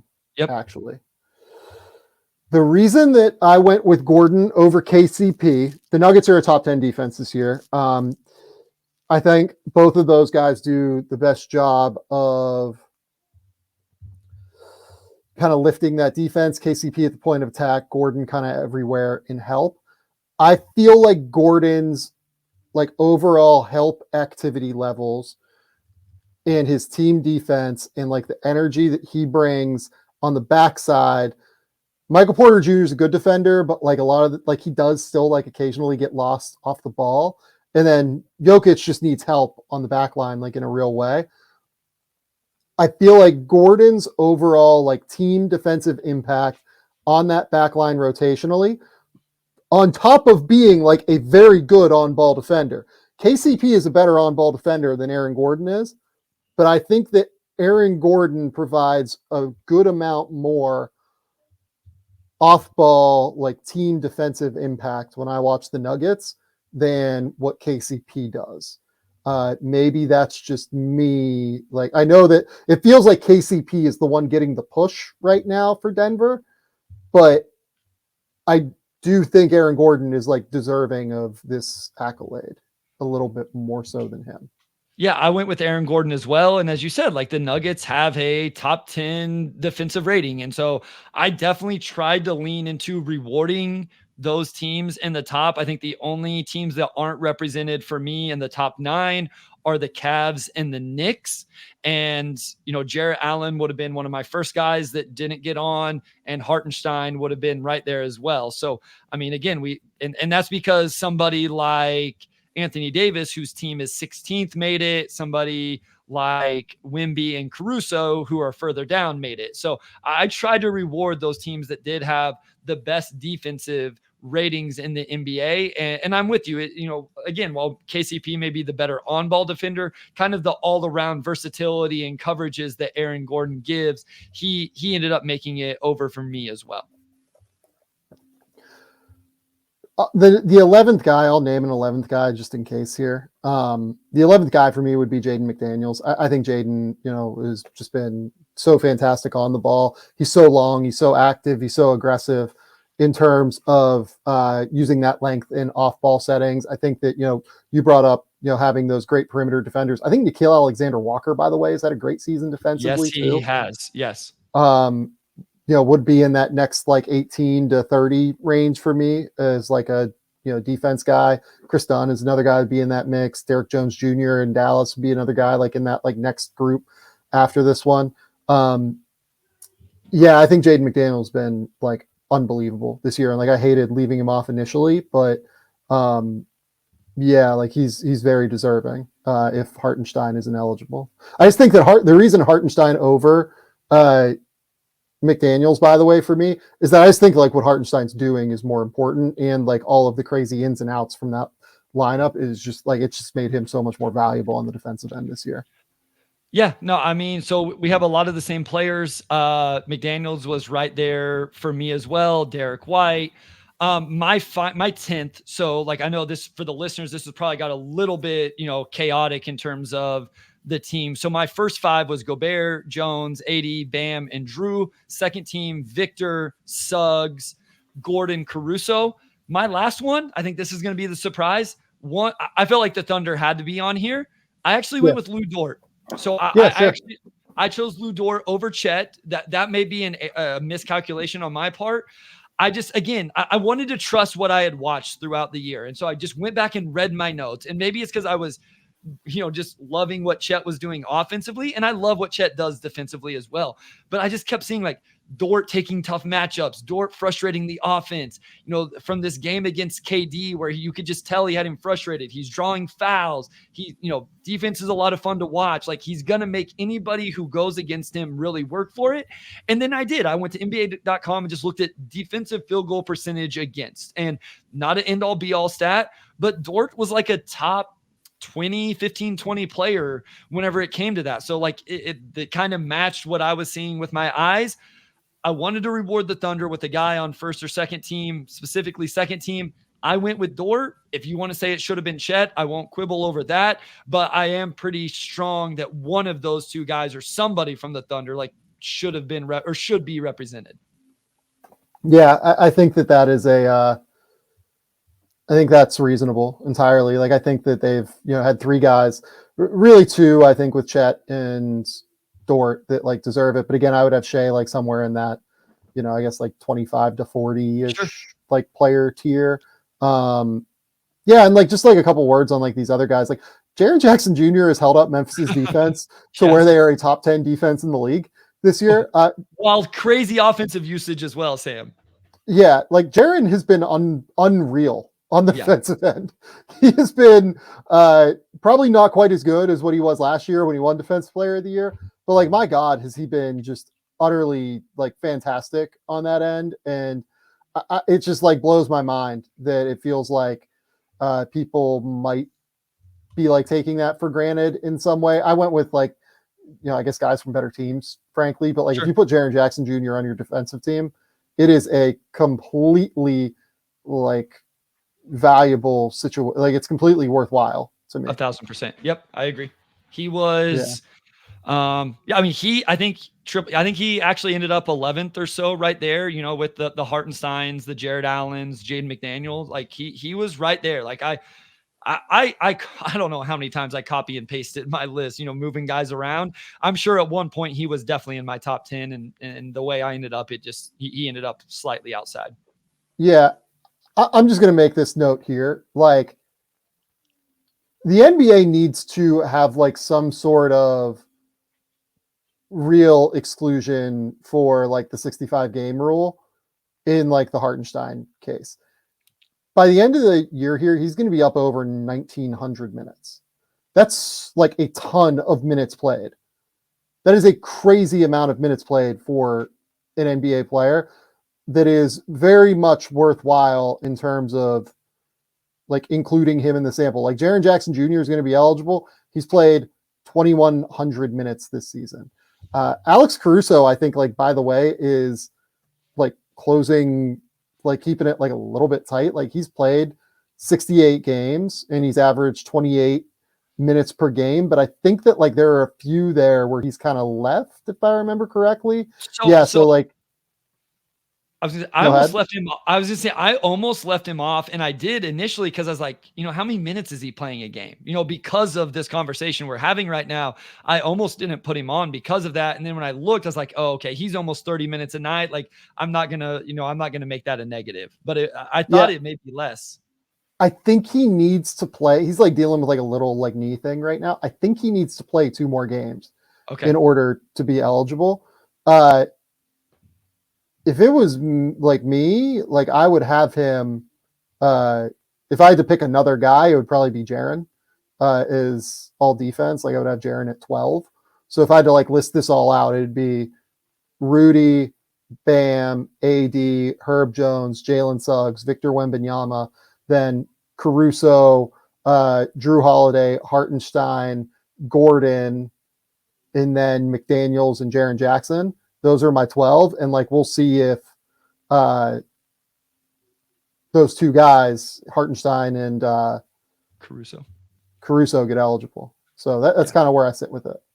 Yeah. I feel like 1,800 minutes or something like that. Like there should be a total because, I mean, if you play, I feel like 1,800 minutes is a lot. No? Or, I mean, even if it's 19, like both of these guys, I don't know, maybe not, but it seems like that's a lot of minutes. 1,800 minutes is a lot, man. Like Caruso right now is at like 1929. Like this is like a very real sample that we've seen. And it doesn't meet like the whole point of this. You know what I mean? The whole point is like he's played 70 plus games this year. Like, okay.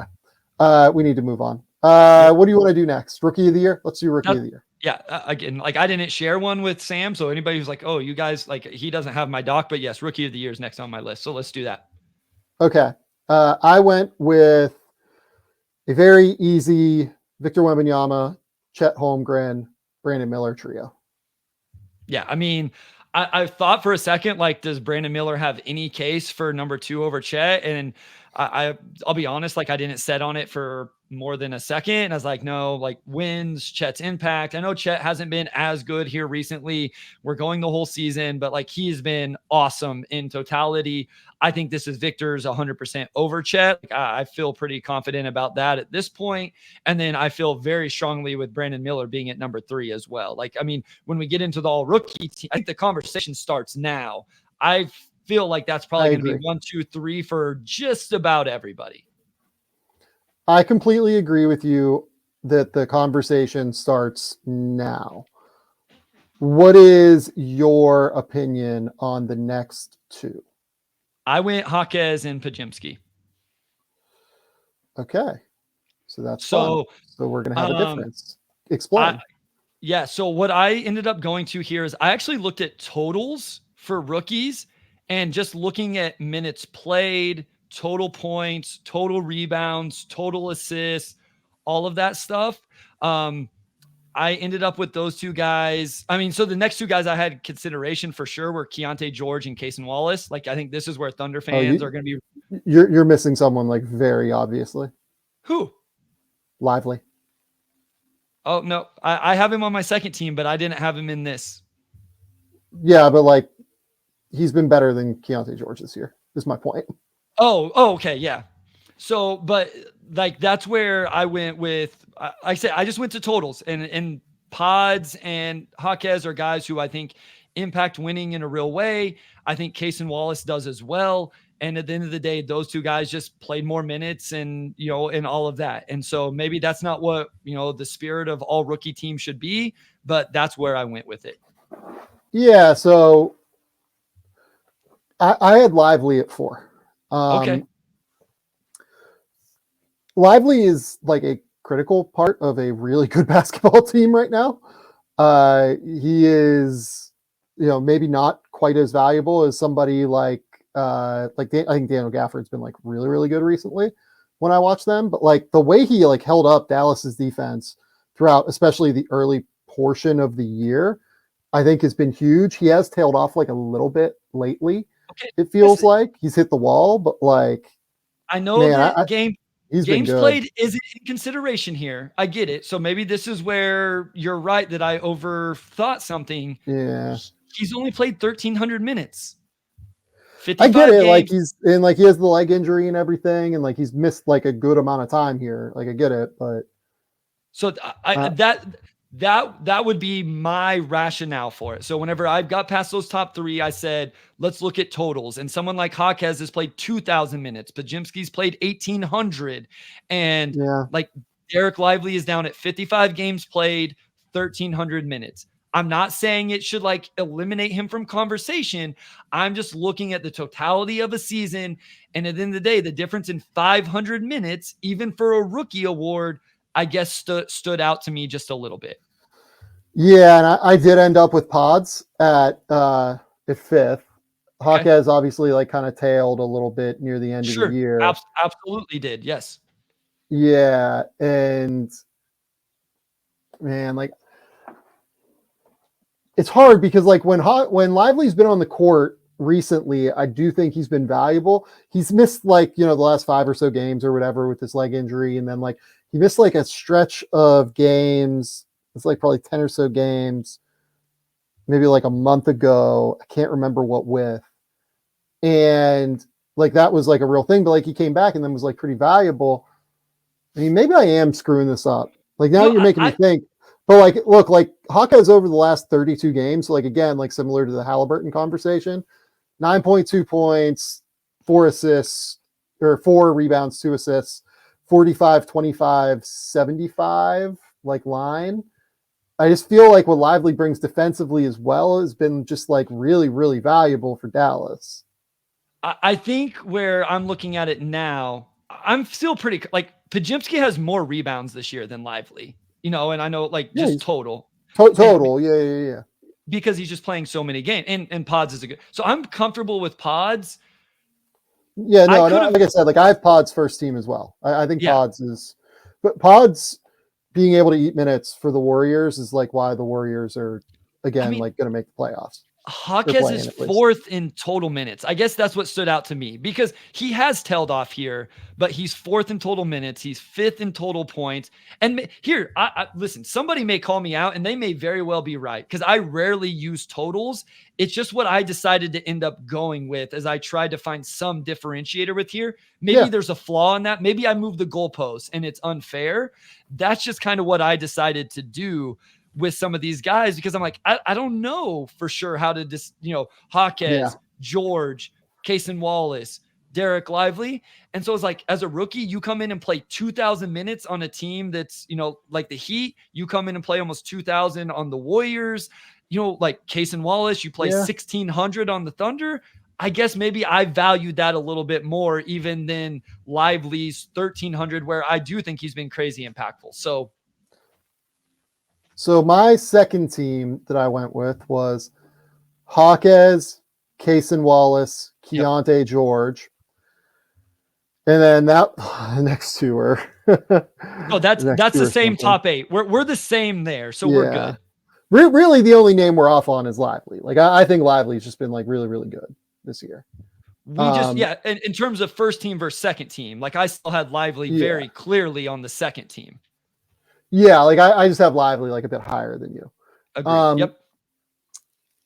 I have Amen Thompson. Okay.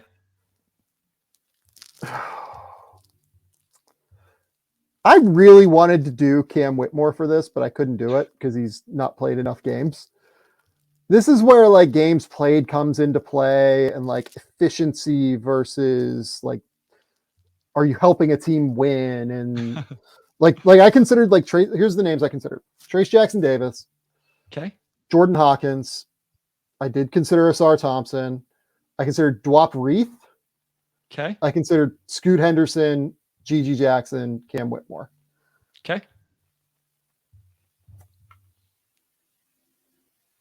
Part of me like very strongly wants to go Gigi. Like I think he's kind of been really impressive.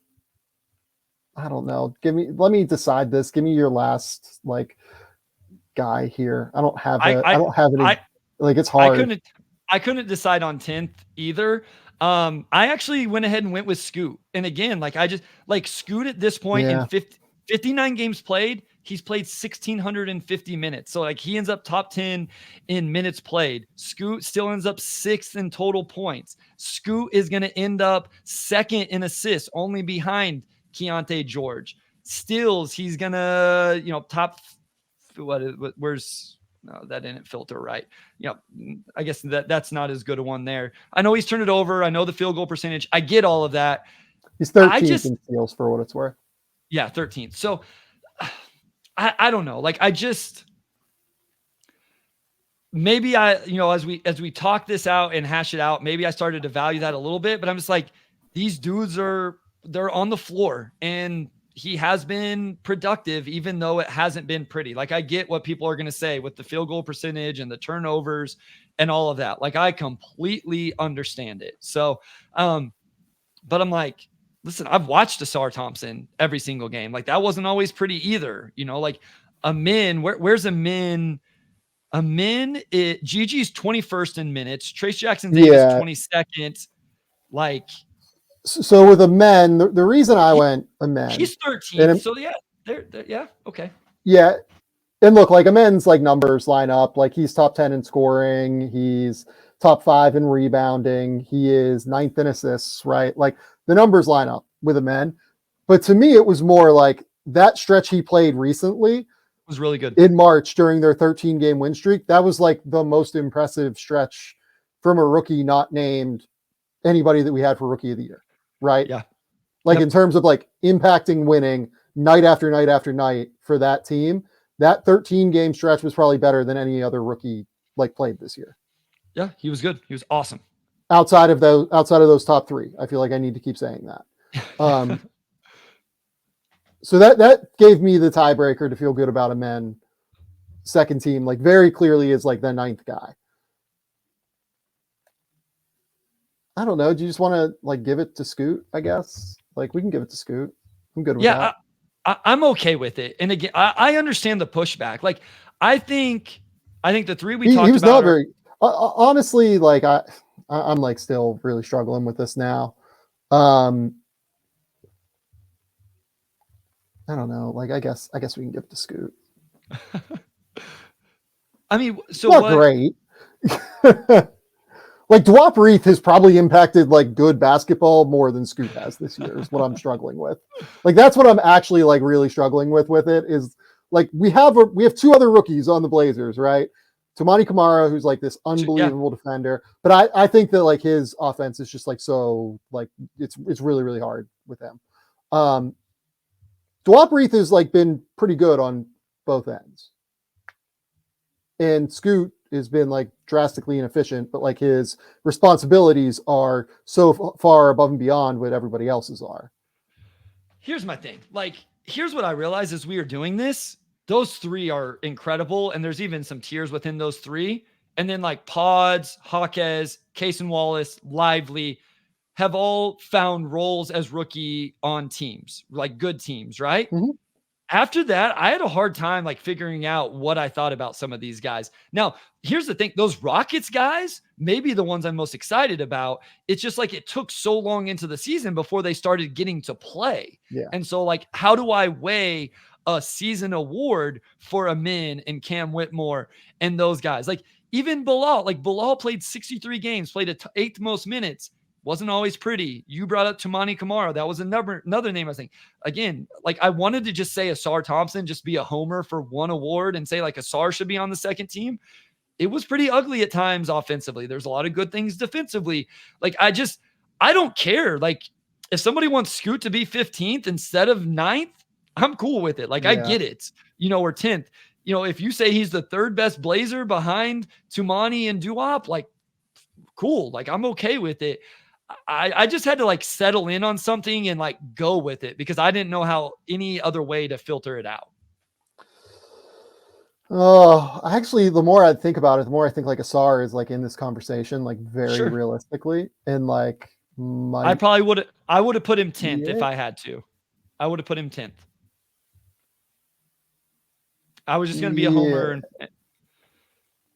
Honestly, let's do it. Let's go with Sar. Because, I don't know. I think Scoot has been better for a little while, though. He hasn't really, though. The efficiency hasn't gotten much better. The 10th spot is hard here. There's really 9 all-rookie guys this year, I think, before there's like a drop-off. When I watch I'm like most impressed with Gigi Jackson out of this group when I watch the tape. Honestly, I'm going Gigi Jackson. Screw it. I'm going Gigi Jackson. When I watch Gigi Jackson on the court, I'm like, okay, he's knocking down shots. There's some wildness. Like, there's some fuck-ups on defense. But, like, he's averaging 13 points a game. He's shooting 36% from 3. I feel like Gigi's probably the guy. Again, I'm not going to argue. Just with the context I used, Gigi's played 44 games and barely over 1,000 minutes. That's all I'm going to say. Yeah. Like, because I know people are going to be like, yeah, it's obviously to be clear to people, why we can do this is there are no minute limits for all rookie teams and rookie of the year. Correct. And no games played stuff. And I knew that. Like, I only went this way because I'm like, again, what can I use? Like, what do I value? And for whatever reason, like, it just kind of was like, man, I feel like totals is something I want to value with these guys. Like, how do I filter out some of this stuff? And that's what I went with. Like, how much of these guys actually played this season in their rookie year? And that's kind of where I put it. So I love it. Okay. Coach of the year. That's what I had next. You want me to start? Yeah, go for it.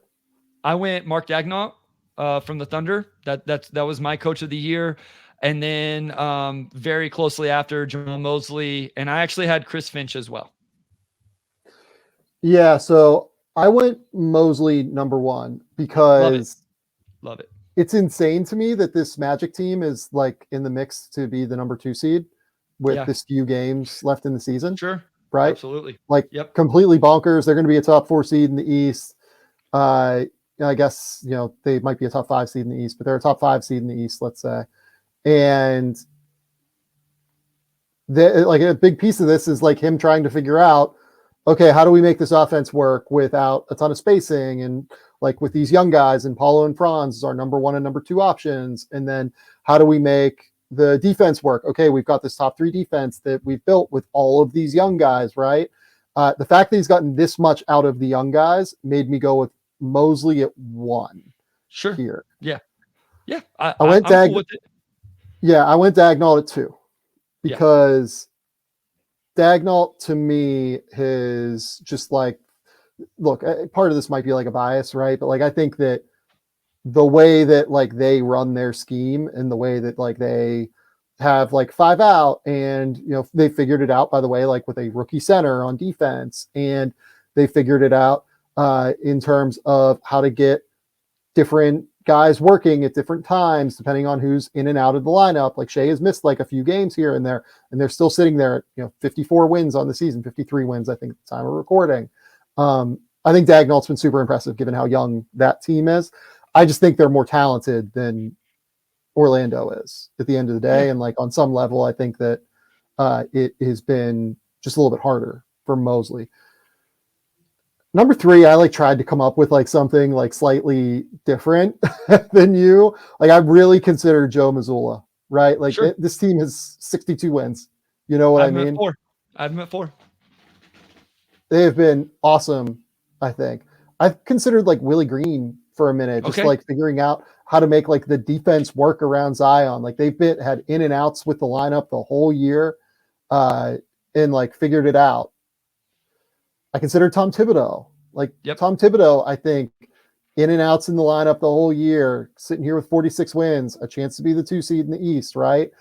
The fact that, they're sitting here and have a chance to do that is such a testament to Thibodeau, like figuring out how to make this defense work no matter what, figuring out ways to, create different lineups that work, getting the most out of guys like Deuce McBride, getting the most out of guys like Josh Hart.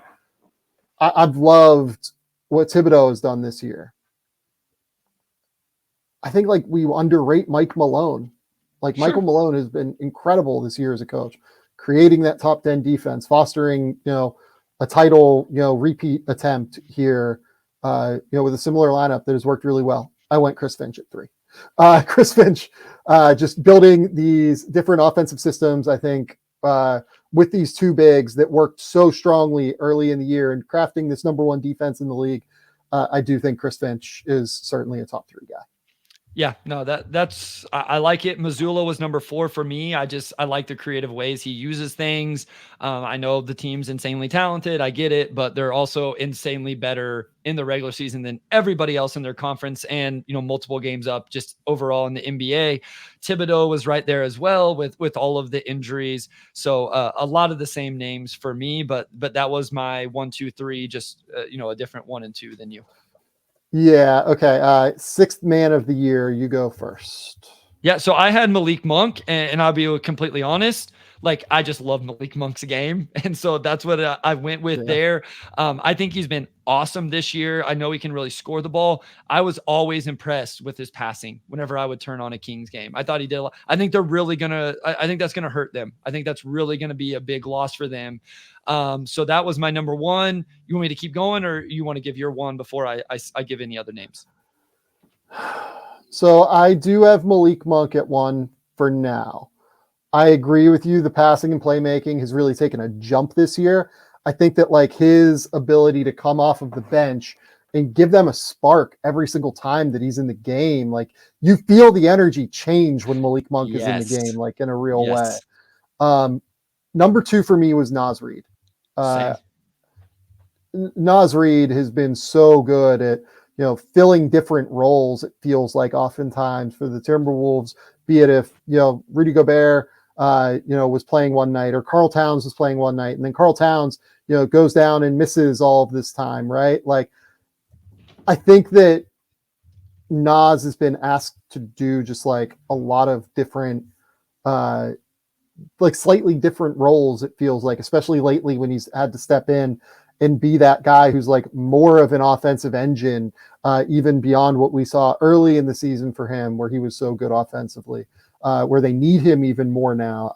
I think Naz Reid has been just so fantastic. He's actually like, I think the team's like 3rd leading scorer right now. I think that those are the clear 2. And if Naz like closes the season well here in this last week, like those 2 are close enough to where I will hear like that you believe Naz Reid has like closed the gap in some way. Yeah, Naz Reid has been awesome. Just so talented offensively, so skilled. And like you say, like you have to play with Towns in one lineup, you have to play with Gobert in another. Now you're starting because Towns has been out. Really love what he's done. As somebody that covers the team behind me, I would love if the Timberwolves decide they need to save some money this year and trade Naz Reid down to Detroit. But okay. Number 3, I had Norman Powell. Just like the scoring efficiency has just been absurd from him this year. I feel like, 14 points per game, shooting 49, 44, 83. Another guy that like, I just feel like comes in, brings like a real spark every time that he's on the court. Has been just fantastic. Another guy I consider was Bogdan Bogdanovic as well. Yep. I think Bogdan has been really good this year. Anyone else that you had, and who did you have at 3? Yeah, so I also had Bobby Portis, who is another guy that I just really, really like, averaging almost 14 points on 50, 40, 79, along with 7.3 rebounds. The issue I had with Portis was the defense, because like I think that when he's on the court, like there are real and like it's not all his fault, because again, bad perimeter defense, but because of the bad perimeter defense, it becomes very exacerbated when he's on the court. Yeah, I still think in that front line, though, he's an awesome fit because he can play with either one of those 2 guys. And every once in a while, if you need to run the offense through him in a mid post, he can give you a mid post isolation. So I'm always been, Bogdan was right there, Norman Powell. And then Karis LeVert is another one that I at least wanted to mention. I feel like, especially here late in the season, he's been really good, putting up kind of numbers across the board. I also, like, at one point, I thought Tim Hardaway Jr. was going to win this award. And like, this is going to end up being a negative. Like, he just has struggled so much over the last month or 6 weeks that like, he's not even in consideration anymore. Like, I know that sounds like, hey, I'm just like taking a shot at him. It's like, no, he was really, really good for a large stretch of the season, but because it's been so bad recently, I just couldn't really have him there anymore. Yep. Did you do a most improved player group? I did. Okay. Who did you have at 1? I had Tyrese Maxey at 1. I just think we've talked about this, Sam. I think the jump from being like really good to great or whatever Maxey was to what Maxey is now, I think those jumps are insanely hard.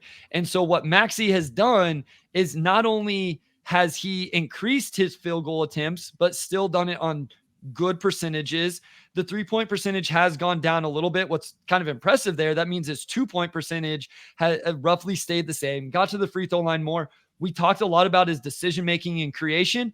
He has gone from 3.5 to 6.3 without going over 2 turnovers a game. So he went up 5.6 points.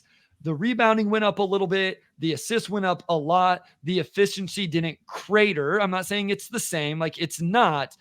True shooting went down, a couple points. But I think making that jump is insane. And here's the other thing. His numbers without Embiid were still pretty good. So I went with Tyrese Maxey here. I went with Kobe White. Love it. Kobe White went from being like a guy that was, frankly, like not an awesome, not like by NBA standards, like not a great basketball player, to a guy that is now like a real potential building block for the Chicago Bulls, in my opinion. Averaging 19 points, 5.1 assists versus 2.1 turnovers, 44% from the field, 38% from 3. Look, like he's not like one of the best players in the league by any stretch, but he went from being a guy that like I thought, wow, that's like kind of a questionable contract to give Kobe White like $11 million to what he is now. And like that looks like a bargain deal to me, where like he looks like he's going to be absolutely fantastic for them moving forward, at least as like a 6th man, but probably as a starter. So doubled his scoring output, doubled the assists. I think had a really, really great year this year. And I think that he deserves a most improved note. No, he's absolutely on my list. You know why I pushed him a little bit lower? Is the last season he got 31 minutes a game. It wasn't as efficient, but he put up some of the same stats. And so I don't want to say I knocked him, but it's like, hey, we had seen him do this. And so I gave the nod to someone like Maxey. Jonathan Kuminga is definitely on my short list here. Some of that one player I just want to give a shout out. Like he absolutely, well, also Denny Avia sneakily had a really good season. Yeah. I want to give some love to Dante Exum. I know this isn't the spirit of the award. Like that's more of like is it comeback player or whatever? Like Dante Exum went from not in the league last year, playing overseas for the last 2 years, to coming in and being a contributor on this Mavs team. So just as kind of a fun one, I wanted to give him a shout out. I kind of love it. Do you want to know who I had at number 2? Because it's kind of like off the beaten path, I guess. Sure. I had Jalen Johnson from the Hawks at number 2. Oh, yeah. This was my most egregious error of the whole thing we've done, because I didn't even have him on my list. So this is absolutely the biggest mess up. I wouldn't have, I don't know if I would have had him too, but yeah, that's a good call. And look, like, I don't know about the eligibility for most improved, right? Oh, like, okay. I want to be clear about that, because he's not going to hit eligibility for like these other awards. But like when it doesn't have impact on contract, I don't know why you wouldn't allow it, I guess. Right? Oh, he's absolutely in this. It's more of a jump than what I even realized. Goodness gracious. Yeah, no, he's been like fantastic this year. Averaging 16 points a game, 8.7 rebounds, 3.6 assists, 50% from the field, 35% from 3, 73% from the line. What a year. Again, like I'm not 1,000% sure he's eligible, but like I had him at number 2, and like I thought that like had a real case at number 1 for me. And like here's the thing, like the guys like Maxey, right? To me, Maxey is what he is. Like this is who Tyrese Maxey has been. He's been great for 3 years now. It's just like people like I guess caught up because James Harden left. And there is a real jump to be taken going from number 3 on the scouting sheet to number 2 on the scouting sheet. And at times for Tyrese Maxey this year, number 1 on the scouting sheet. So like completely get if someone wants to vote Tyrese Maxey for this award, it just like isn't the way that I think about it.